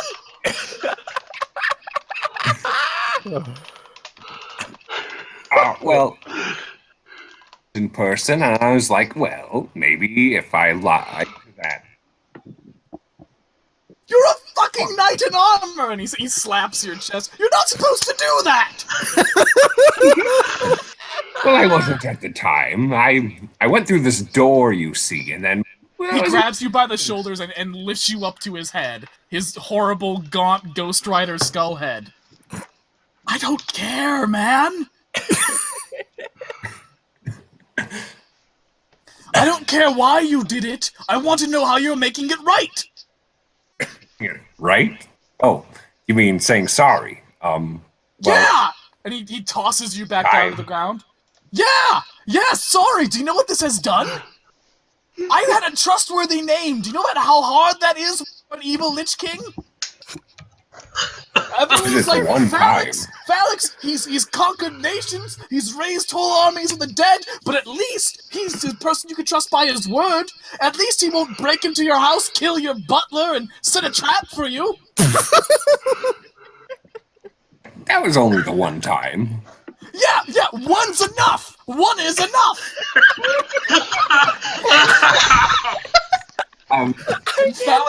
Phalix slumps into his chair. He's like, do you know how hard this makes it for me? You try. And he takes out a glass of wine and a couple of glasses. He offers you one. Of course, the fucking Lich is an alky too. He pours some wine for himself. He's like, you try to do right by evil. To uphold some standards, so maybe not everyone's double-crossing each other all the time, so we can get some things done.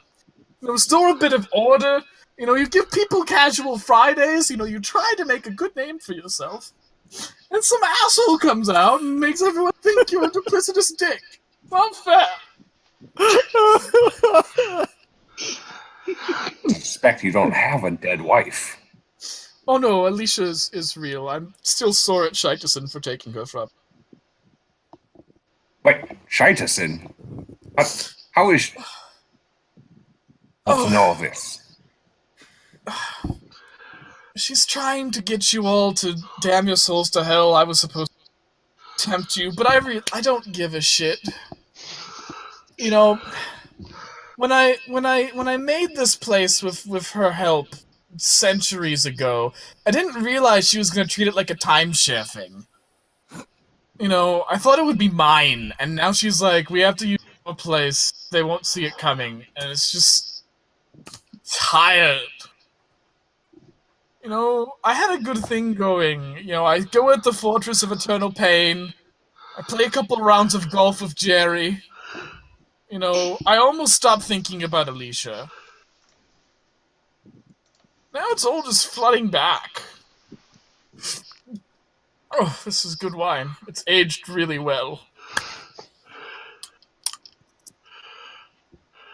I mean, you're lucky. You're a hero. When you die in, like, 2 years, that's the end of it. 2 years. I don't know. How much do you got left? I'm having trouble telling ages with people anymore. You, like, Let's not worry 80? about it. 80? 40?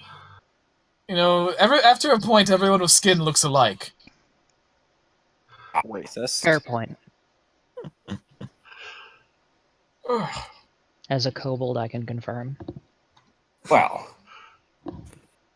I'm very sorry, Lord Felix, to have ruined your reputation, but... It's alright. You know, you're just trying to get by. You know, we understand. I'm stacked against you. It's what makes heroic so tempting. You know, get that whole underdog thing going. You know, so you gotta be clever. And, yeah, I get it. But we work hard, you know? We work hard. Oh, and you're unappreciated. Yeah, you know? What has she ever done for you? I mean, she takes your own home. She takes my wife, Alicia? You know, I have this whole tragic backstory where it was all trying to get her back, and in the end I lost my way. You know, I don't feel like I've ever gotten anything I want. She is just the worst, isn't she? She's just awful. Awful. It's like someone made the most heinous bitch imaginable and gave her infinite power.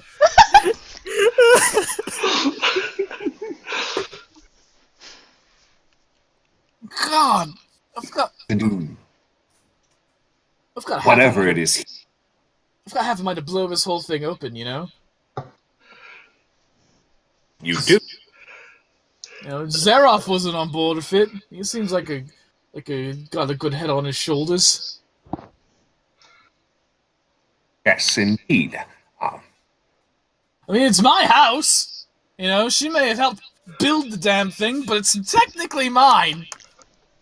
All my servants, it's in my name.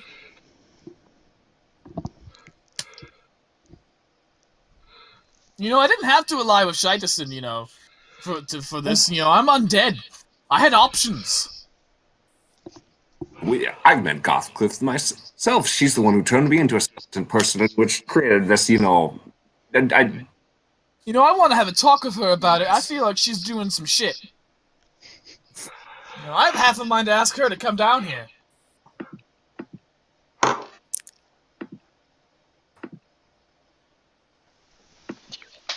Do it. Do it. Do it. Do it. That'd be the smartest idea with multiple gods running around being all raw. Oh my... Would it be the smartest option? Probably not. No, that'd be there's some potential flaws in that plan.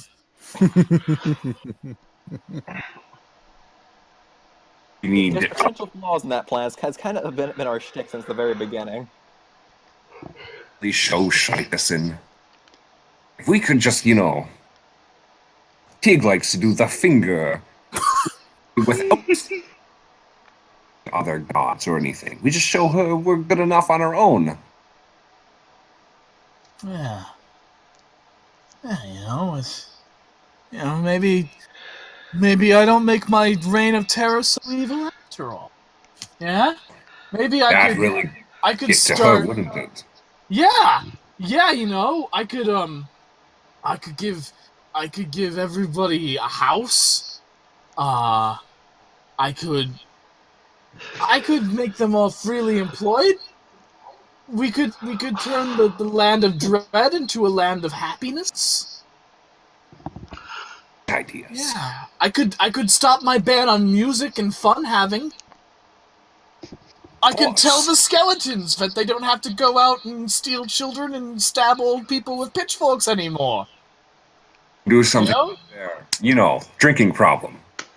Yeah, you know, all they want to do is get boozed up. They don't want to do that in the first place. They only do it because I order. We could just all get really drunk.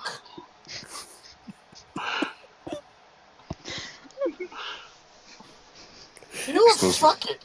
That's what we're gonna do right now. Come on, Howard. Okay. Bros now. Bros. Jesus fucking Christ. And Lord Phalanx extends his fist, which is about 1.5 times the size of a regular fist. He extends his fist for a fist bump. Howard turn. And then Lord Phalanx kicks the door of the study open and says, "Bitches! Bring the champagne! We're all getting drunk!" And the party guests are all like, "What the fuck?" And suddenly skeletons just emerge from all the corridors carrying giant casks of wine. They're like, "Fuck, yes!" Our time is now. One skeleton's like, it's returned! The alcohol's returned!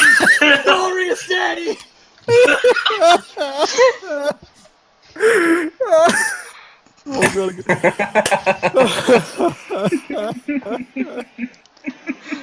I'm crying. This win a place. Well, now Lord Felix is Rodney Dangerfield. Kind of. Everyone Gets else no in respect. everyone else in the ballroom. upset because This of is that. sudden happened. What? Make a what? Everyone else in the ballroom. This has suddenly happened. How do you react?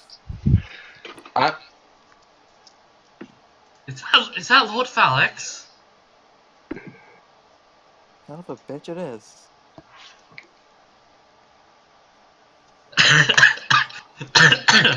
How do you guys know what he looks like? Yeah, that's a good question. A giant skeleton guy and guy in armor. You're right. Those are very rare in Conquered. Who's clearly the leader of them all, and also we are with Howard. We kind of come to assume this sort of thing. Or better yet, Lelia, is that Howard? Again? That's better. Seeing double. No, wait, he's behind him. So wait, did his Lord Phalanx persona break away from them? Why am I thinking he had a Lord Phalanx persona? Why do you keep saying Varney- persona? Varney looks incredibly confused. Prospero, meanwhile, is like, "Yeah, booze, skeletons, all right." And Rainsford shakes his head like, "Yep, that's my Howard." It's my Howard. I was telling you, if he wasn't a giant evil dick, Prospero would actually be kind of fun to hang out with.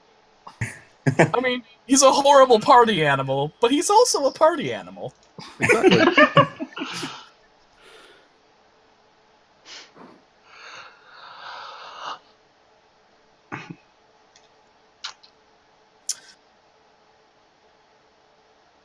So no one else thinks it's weird, but skeletons suddenly come out with fucking Oh. booze. Tessera thinks it's very weird, but she's, trying to maintain cover. Meanwhile, Gornier is looking at this like, "What the fuck?" This is just coming. Talia tries to give a thumbs up and a yay, but she's still near her stomach because she accidentally ate one of the plates along with the cake. Oh, Lord. Meanwhile, in the medicine wing in the hospital, Ari is sitting there like, "What do I do?" When suddenly another skeleton bursts into the room from the back door with a huge fucking keg, and the one in the laundry bin is like, "They're all empty. I've checked." "No, dude, the booze has returned." What? So, like the skeleton just bursts through the wall while with smashing, using the barrel to smash through the wall like it's a hammer. There was a door. And the skeleton with the barrel runs out to join the party, while the skeleton in the laundry scrambles up the door that he came from to go get the rest of the booze. Well, at least So is it one of like us- one of those vertical shoots? I mean, I'm imagining, like, here's the room, there's one hallway that leads to it on one side, opposite of that is a door that leads up to, like, a staircase that goes down to a wine cellar. Ah. A room can have more than one door. I was imagining that there was a laundry chute that he just climbed up. No, he's in a laundry bin, where you... Ah.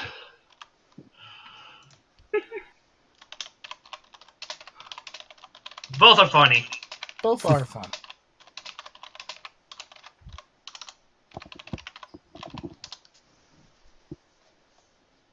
Why am I thinking Howard is a skeleton?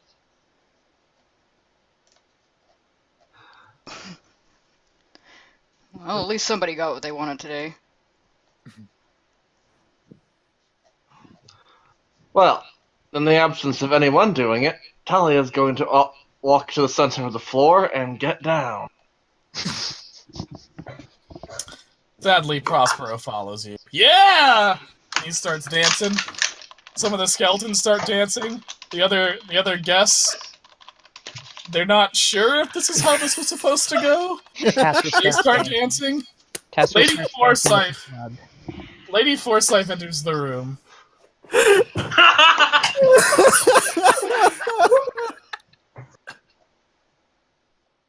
Reginald! And Felix, 2 mugs of ale in hand, is like, Lord Felix, bitch.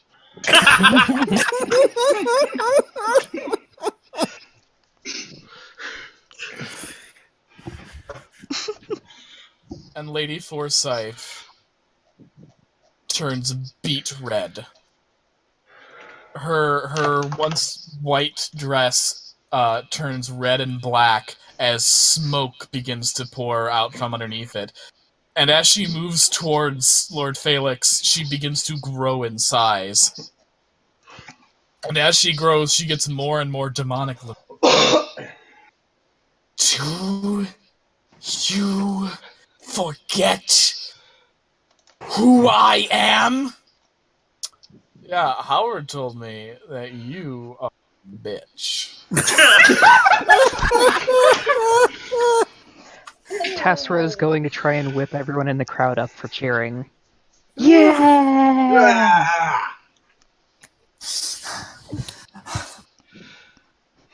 Lord Felix is exuding utter cockiness up until Shaitan gets so big that she can grab him in one hand and lifts him up into the room and looks at him with her now demonic face. I am a god! Boo! And she crushes him. Oh. Everyone start booing! Boo! Screw the gods. Fuck that guy. Boo! She turns back to all of you and flames burst from her body, incinerating all of the guests. Even my slug Save- life? Even your slug wife. Dear God, no. Leaving none but all of you, as well as Gornir, standing in the party. Well, she claps her hands together and wipes off the dust that was once Lord Felix. What a shame. I wanted to do this cleverly. Well, But fine. We're gonna have to do it with blunt I wonder why you couldn't do it. force. Question, am I no longer in the library? Yeah, you're not. Well, no, you're still trapped there. God damn it. The door opens. When Shidison says, I want to do this cleverly, Lily is going to quip. Oh, no wonder why you couldn't do it. Ooh. Oh, shit! So, okay, Tig will go out the door if he can. He can. Yay. When you look out the door, Tig, you see a fucking goddess of evil towering above all of your friends, and also the ashen corpses of everyone who was attending here. Just gonna That take a wasn't little, divine.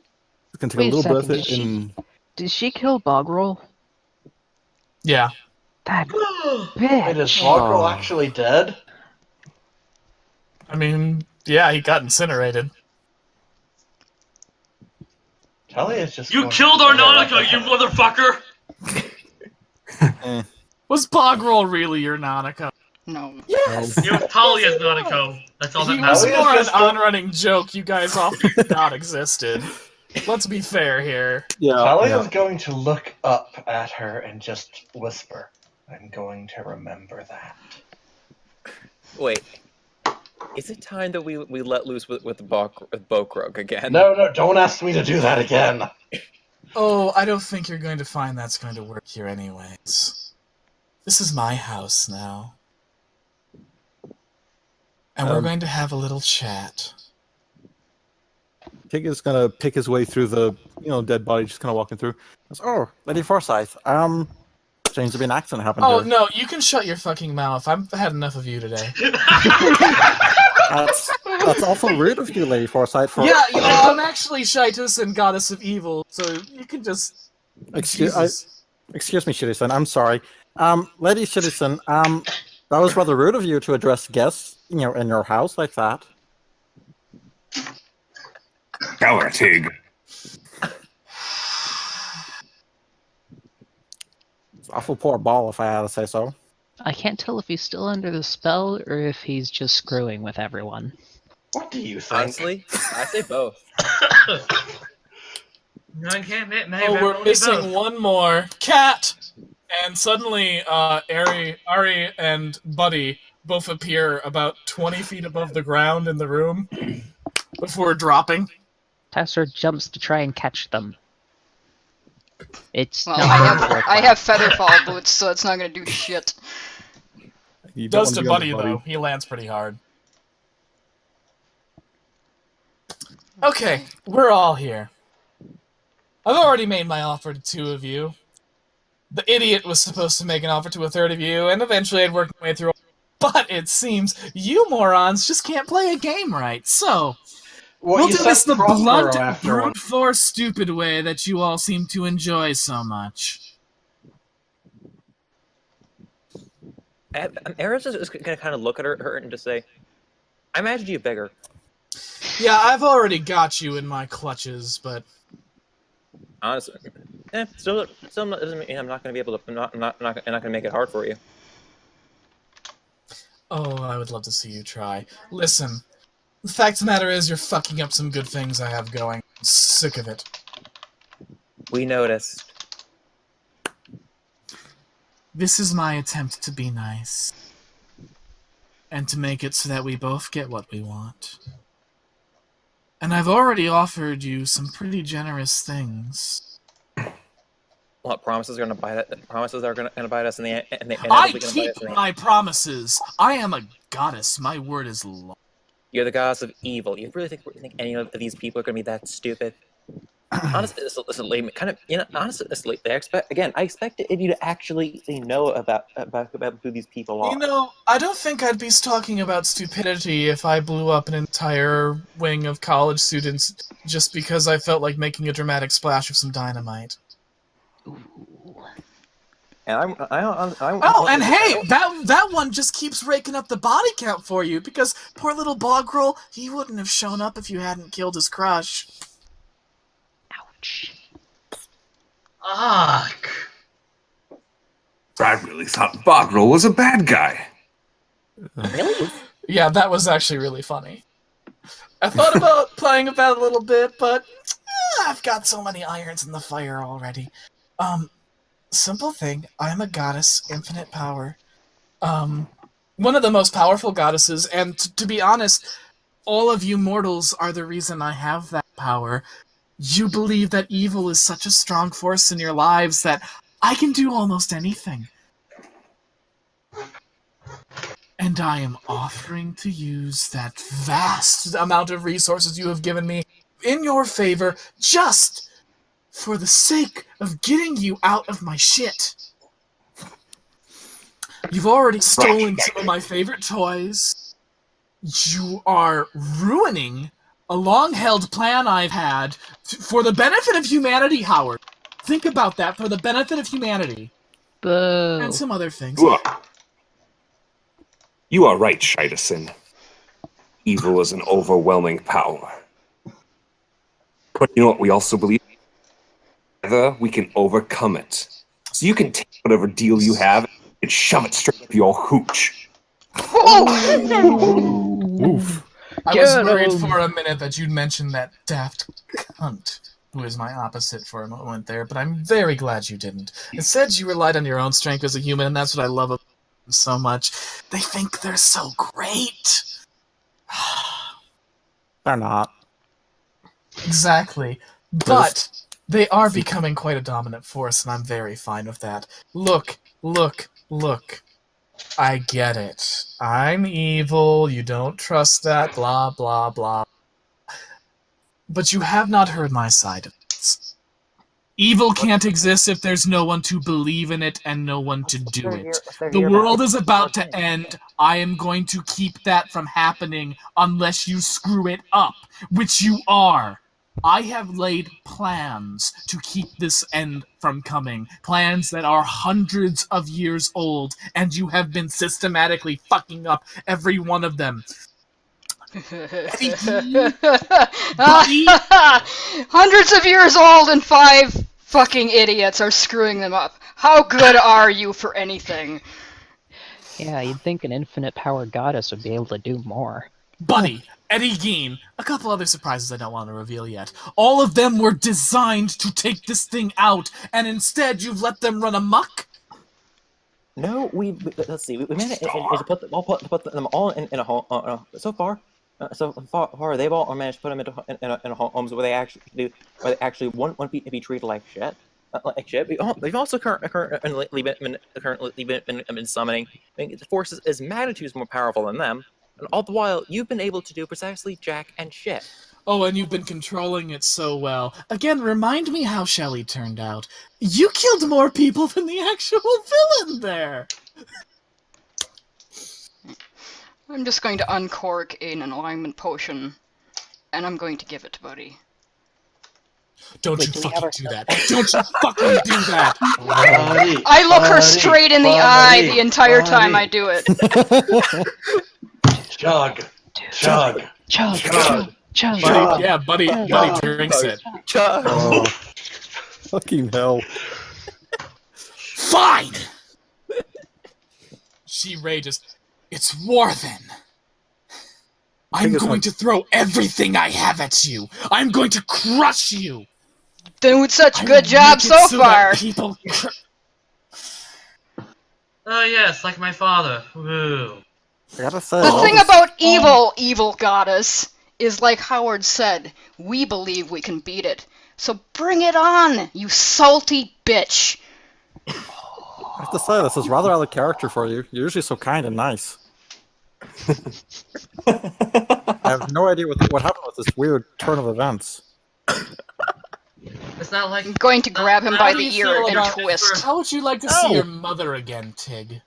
I'd love to. She's such a kind and inviting individual, exactly like you. Oh, very good. I'm going to arrange that for you then. I'd love it to. And you, Ari, remember when those kobolds came? Not sure I'm supposed to care. Question. They were can I- you. Oh no, Ayara, I don't have to listen. Um, You don't really matter here. I'm gonna throw a snowball with magic and chuck it at her. She makes it sizzle before it reaches her. She's a goddess. I know. It just felt good. You gotta take care of yourself. I'm not Ari, sure what why they kobolds matter. Ari, is she talking about us? No. I have to say, you have a remarkable character, but you're able to tolerate their presence after what they did to your people. They did not. Unlike you, I can see past races.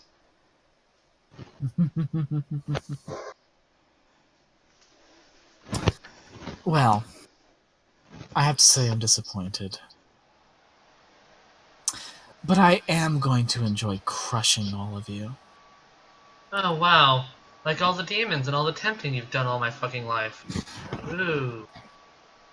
You know, Honestly, what would you expect, Lelia? Would you expect me to throw him at you again? I think I'm going to do that, but not the way that you'd think. The Well, let me one guess. sickening thing about your father, Lelia, is that he actually loves you. And it's going to be so sweet to crush him and hear him cry for your help, knowing that you'll never bring it to him. Excuse me, Shidison. Look, I know you're having fun, but I really got peace. Can you wrap it up? Talia, we all know you're a pure spirit. Go to the bathroom. Seriously, though, are you going to dismiss us from this world and let us continue on with saving the world without your help? You mean let you continue on destroying the world? Obviously, I can't kill you here because someone decided to butt in where he isn't welcome. And she looks at Gornir in the back. You invited him. Which is It a was shame. invited. Also good to hear that you. By technicality. Let's see. Okay. So let's begin at him to the list then. List of gods gods that you have now indirectly declared war on. Ayara! Duh. Gornir shouts, "You don't speak for me." All right. Fair enough then.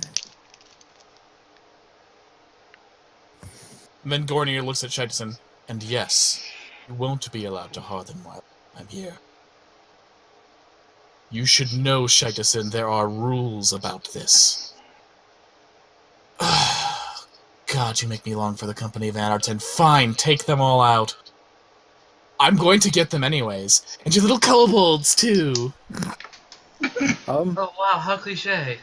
I would like to take the ashes of Varney that I've been, what little I've had, add them to a smoke bomb, and then toss them above her, just up in the air, and just have it like rain down piss-stained ashes all around her.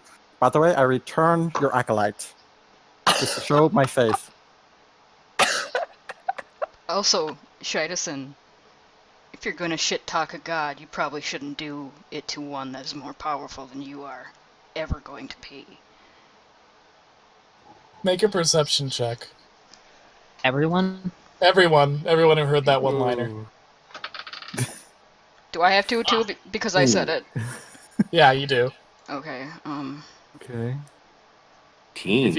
If you get a 20 and above, you notice that Gornir smirks at that. Well, just slightly, just subtly. Just a tiny little smirk. Okay, so well... Seems most of us do. What an absolute piss this has been. Just like most of your plans. Oh, fuck off. Get out! Get out of here. Tigger's gonna dip his hoodie. So, pleasure to see you. We'll see you again, and maybe we can make a deal. Who knows? So did you, destroy the souls of everyone who was at this party? No, souls are indestructible, unfortunately. From the zone, okay. No, they're just all, dead. Most of them were anyways to begin with, and the few that weren't, well... She shrugs.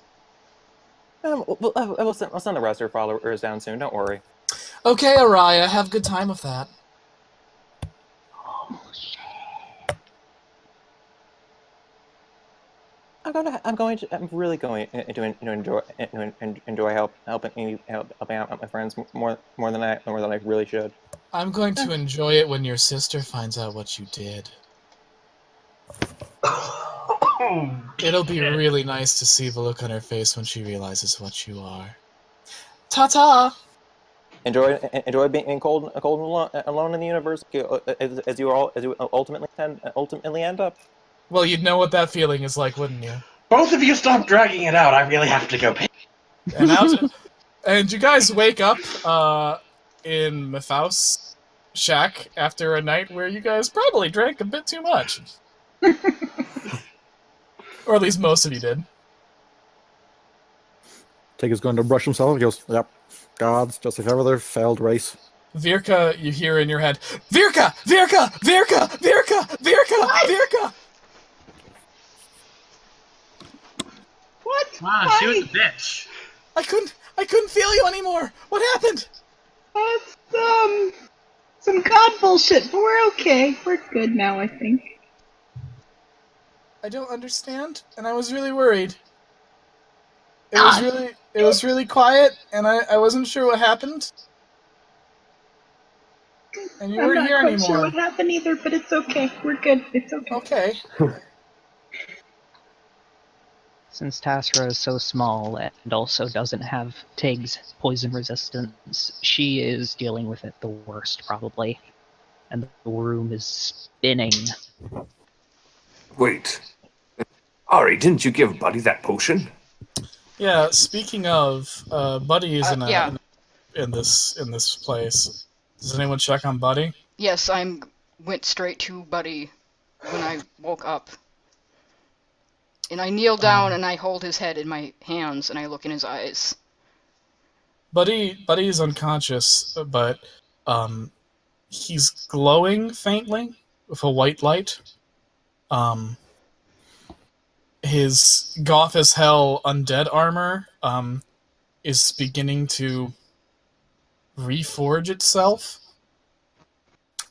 And Buddy has had a class change from fighter to paladin.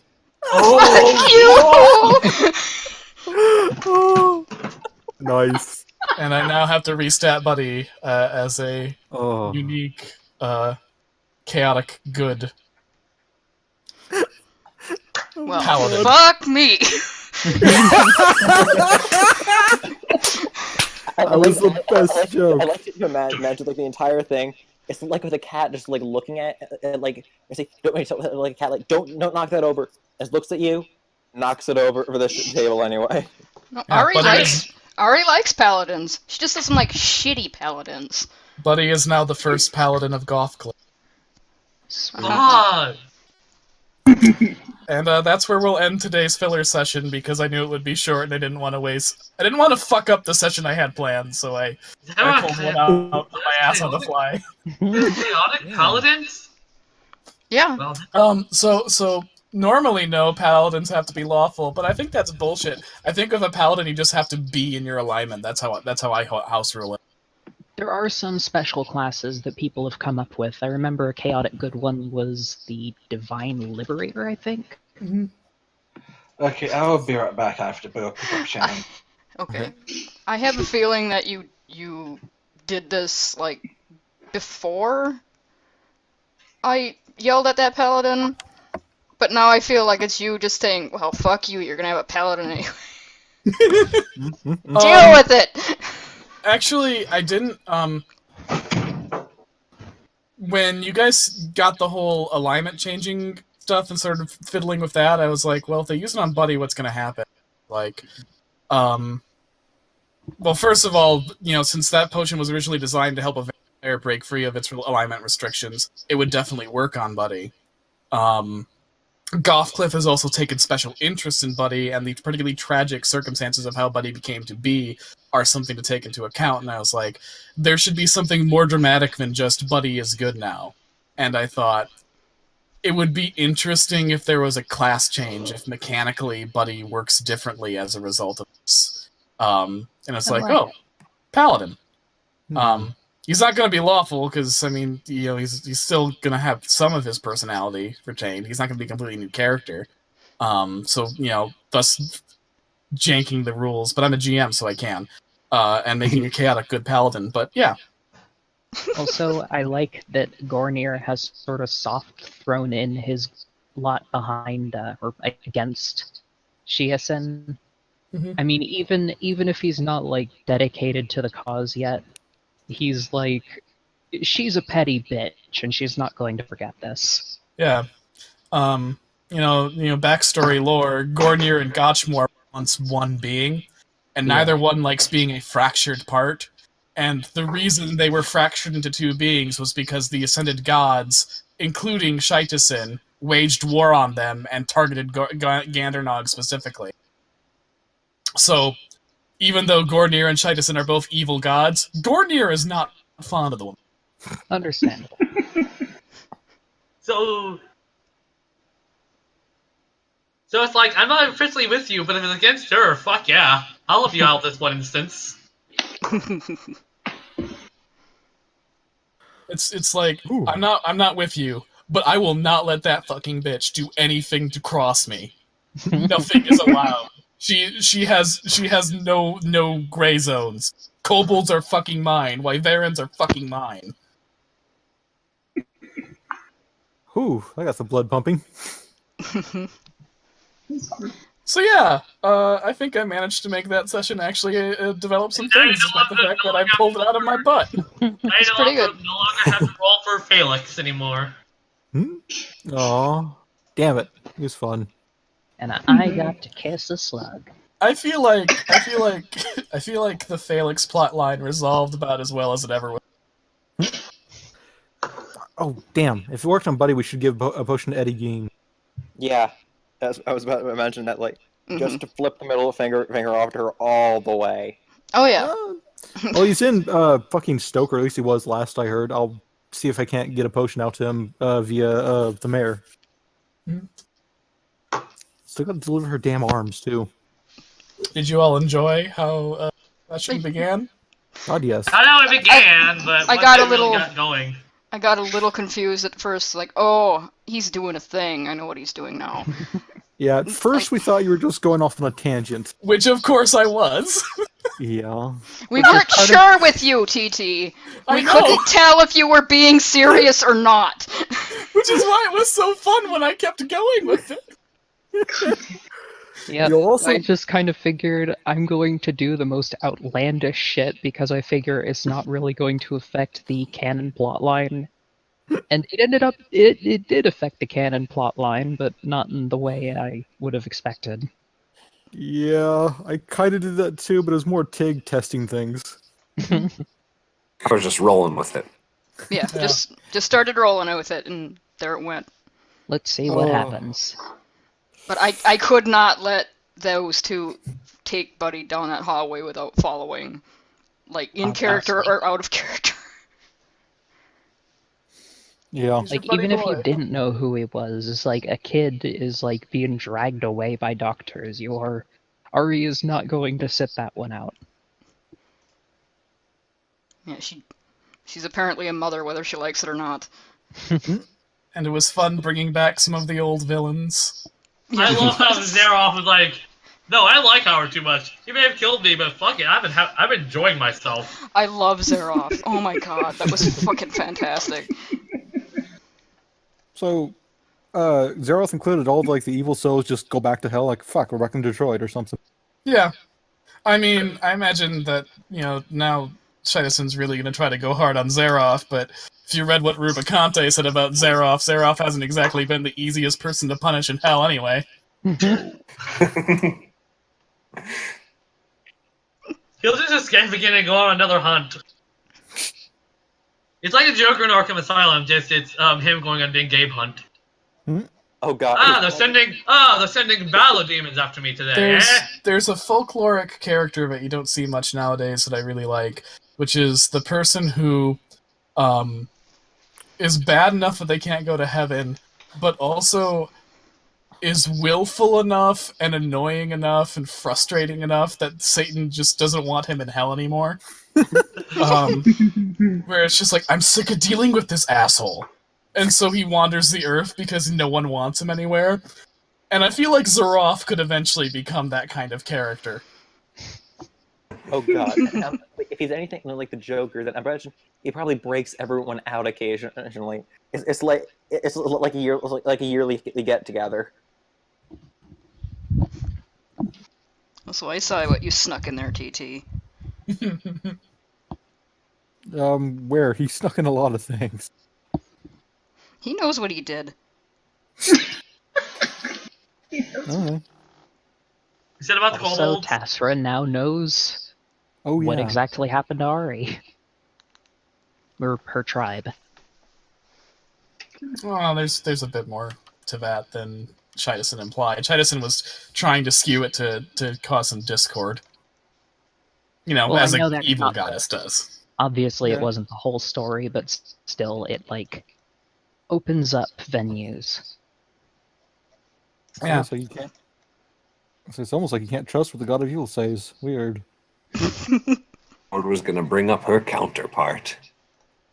She would I was actually like, if you did, like, I had like a irate planned. She doesn't like Oh. Verstis at all. Wait. Would you have had a cat fight of the god? Or Listen, something- Shidason would be up for it. Verstis wouldn't. Versus But is a would not- classier person. It wouldn't be Nah. Angelomon versus Lady Devamon. No, God damn no. it. Versus is for- a person who does not like fighting. Wait, so versus is like just holding her arm out and grabbing Shizen's head and holding her arms where she tries to like claw at her.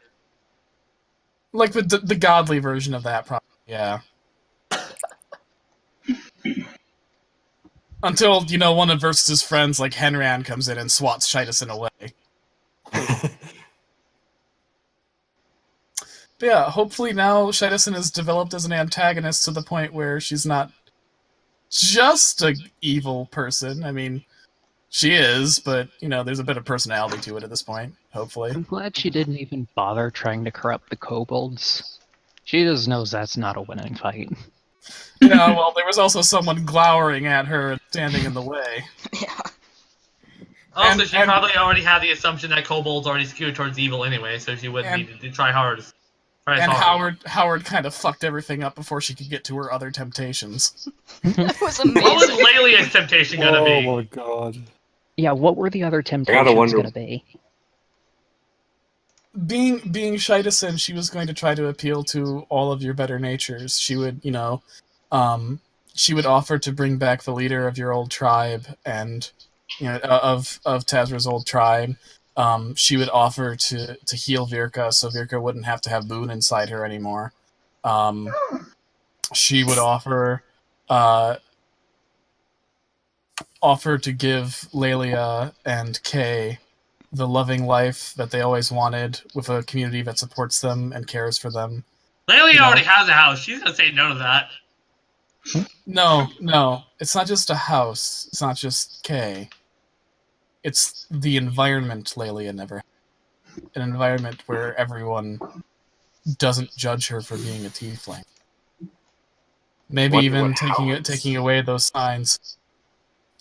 Well, with Howard, there's a little boy who died once, whose death weighed heavily on Howard's soul. She'd bring him back. And if pressed, she would do all these things with no penalties. The cost would just be that you guys have to stop and let her handle things. And out of character, she is honest about saying that she wants to stop the end of the world. What was Arrow's gonna be? Or Talia's? Talia's would be difficult. Essentially, Shidison views Talia as very much a child, so she would have been like, listen, how would you like it if you and your friends never had to face any trouble again and the world would be safe? I could make you I've got this great place where you and your mother and your friends can all live and be happy and safe. And you would never need to go out and... What? Cut out there. That's for Talia. Basically, essentially saying to Talia, I'm going to give you a great big house where your friends can all live, and no one will ever be mean to you ever again, and you'll never have to fight. What every kid wants. With Ari, obviously it was, restoring Buddy to being a human child with a future. And then... They really With- fucked up on offering that. Yeah. Like, Well, I wonder how he got this way in the first place, you bitch. Well, she just was hoping you'd ignore all that. Jeez. Presuming a lot. Also, for And the with record, Ayara, with Ayara, she would have brought all those people back. And not just them. Crow. Everyone Ayara's ever cared about. And no one would ever remember any of the bad things Ayara's ever done. Also, just for the record, Tasra would still be researching Boone to try and find a safe way to disentangle them. Mhm. That's not something I've given up on. I mean, to be fair, Boone is also finding a safe way to detangle them. Gotta say, Yeah, it's but it kinda helps funny- to have an extra set of eyes.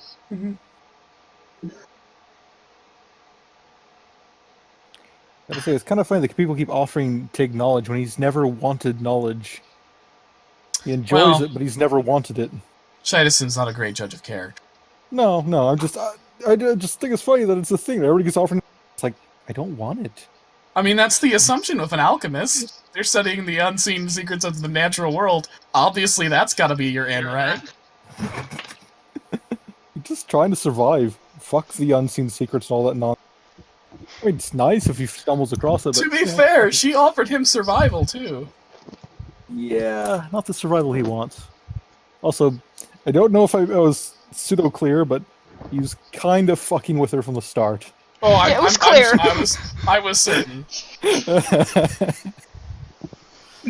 Really? You don't say. His nose for God bullshit is pretty good by this point.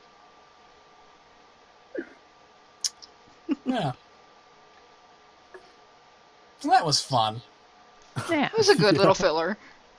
And holy shit, Shidison laid down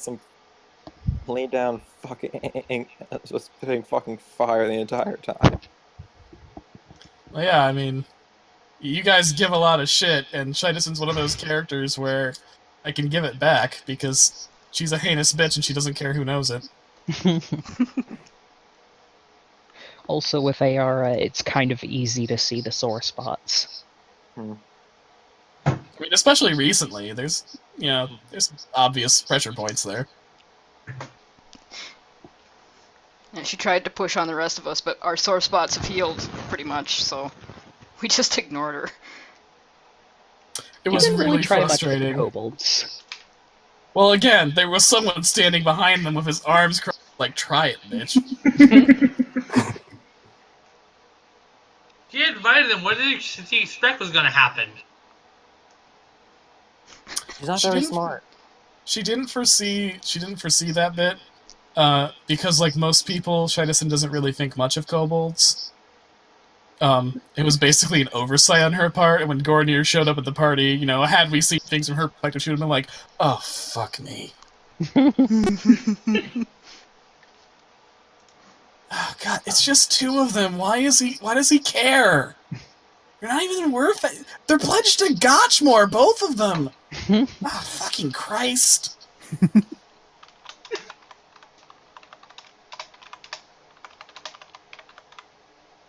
Lord Schlongmaster.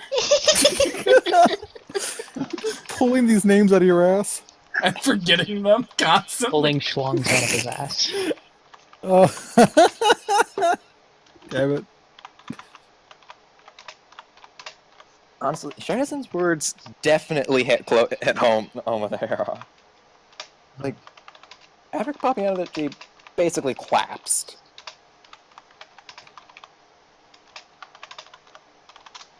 Yeah, she was pretty cutting. I mean, she's a heinous bitch. She's gonna do everything she can to be hurtful.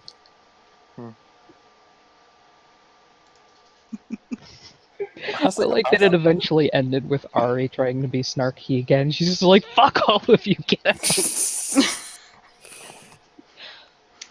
I'm a goddess, damn it! You can't treat me like this. Watch me! Ari, no! Ari, yes! Don't you do it! Don't you dare eat that apple! I'm gonna Don't you do it. Don't you... Don't is that your slash over there? Yes. I'm gonna free it. Don't you do it. Don't you do it. I'm gonna do it. I don't know what you're talking about. Dragon Ball Z Abridged reference.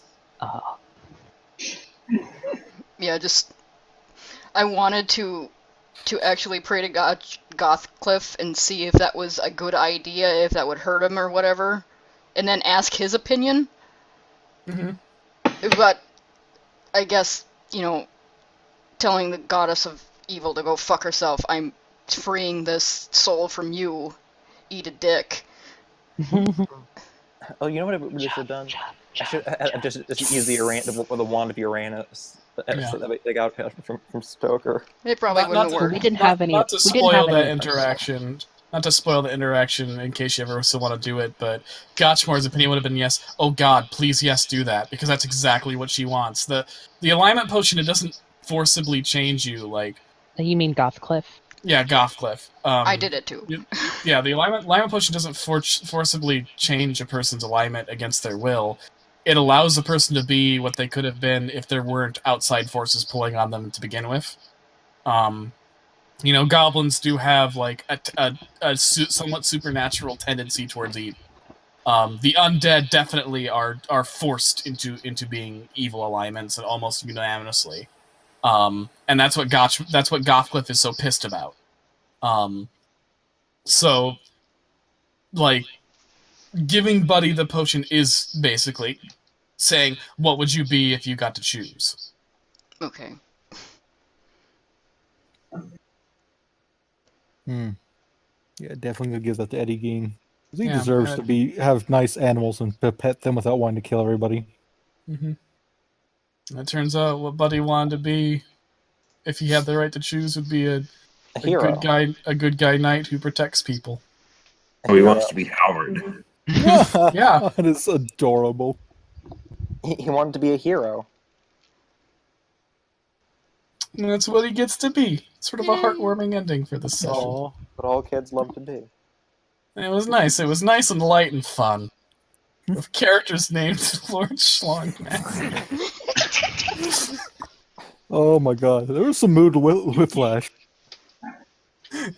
Fucking drunk ass skeletons. Oh, I love them. So sad they're gone. Yeah, I feel bad for Lord Phalanx. Oh. He got to realize who he really was before he died. That And might chances are, have... since he's a lich, he'll come back. A god smote him. I very much doubt even a lich comes back. Honestly, I wouldn't be surprised if your recruit manages to pluck a ray out of the Sea of Chaos. The thing is, he's got a phylactery. Yeah. Yeah. Oh. He's already screwed the gods once by becoming a lich. I mean, liches don't carry that shit on them, so... Oh, some don't. Okay. Because that'd be really fucking dumb. As long as he hits Probably someone what safely. happened is he ends up in purgatory and Gothcliff's like, hey, I saw what you did back there. Nice. Brofist.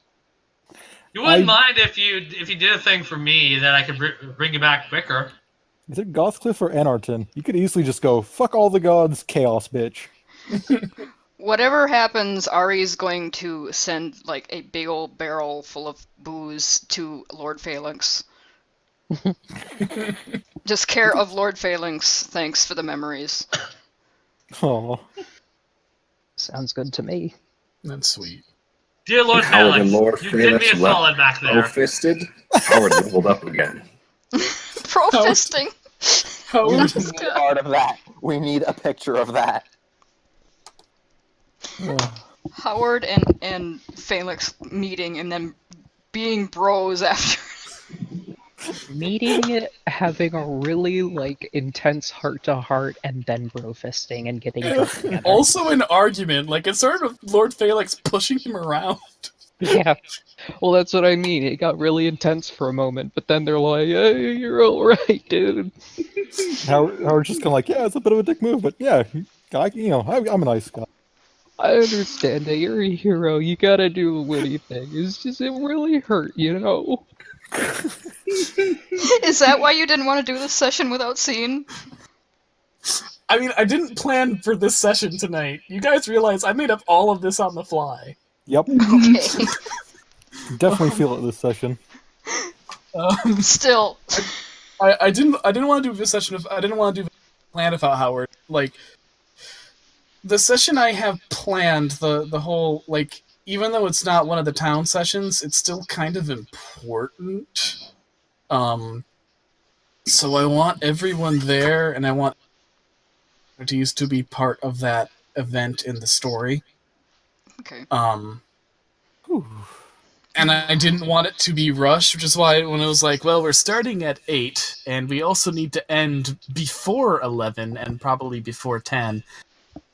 Fuck. Shazbot. And I didn't want to make it a 2-parter, but I also didn't want to rush it, so... That's fair. Yep. You did pretty good for pulling it out of your ass. It was good. Oh, yeah. Some shit happened. So many good character moments. And also, it was one of the few times I made you guys in my horror campaign. Mm-hmm. I was genuinely a little upset sometimes. Yeah. Honestly, I really don't know why you keep beating yourself up about that. Honestly, the thing is, with horror, it's something that you just by its very existence can't really be played straight. Like most franchises, Okay, back. With horror franchises, like for example, Godzilla, Friday the 13th, Nightmare on Elm Street. Like on Elm Street, even when like the classically terrifying franchises like the Alien franchise, they can have funny moments. Like you need humor. Buddy, I don't think that's the point. I think his point was he's done tried to do scary moments before, just we didn't really. And I'm pretty sure he who has a website called Icons of Horror Fiction kind of knows everything you're telling him. He's kind of an expert on that. When I make jokes about Pathfinder being a serious horror campaign, it's like, it's partly because I myself subvert my own intentions quite often. Like, it's why when someone's like, "Have you ever written a horror story, TT?" No, I can't. I want to. I've tried several times, but it always inevitably turns into comedy, and not really horror comedy, just comedy because I love going for laughs way more than I love going for scares as a writer. And I also am just really fond of something that appears big and menacing turning out to be like a fucking goofball instead. Yes. And that's what happens in this campaign almost entirely. Like, Varney could have been a seriously threatening villain. Instead, we were just making fun of a pickup artist and having him get, like, repeatedly, like, insulted to his face by his vampire henchmen who all hate him because he's a dick who turned them into vampires. Like, it's like, was that scary? No, definitely not. Was it really funny, though? Yeah, it was. One of my favorite comparisons I've heard for, like, being a writer or director is, like, if you've gone, like, your whole life, like, you've been on bus rides. You ride the bus, you've known bus rides that you did like, which ones you didn't, which parts were like, hey, that was a good bus ride. And then you're like, hey, everybody, I'm gonna drive that bus. And you just kind of have to figure out how it goes as you run with it. And, like, reverse engineer everything you've experienced. Yeah. Also, I was more just saying what I felt about it, man. Shows I know when I'm trying to. Not do this right now. Just fucking get it over with. Just fucking get it over with! Thank you, Luna.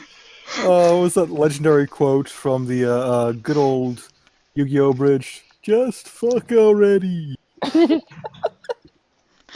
Jesus H, that was amazing. Okay, do we want to sign off for the night then? Yeah, I think I gotta finish with stop motion model. It was a good session, gang. Next time we'll actually progress the plot, maybe? I don't know. Or maybe I'll decide to fuck around again and you'll all be really annoyed. Can tell. Good At least night. I already got my spells Night. prepared. Night.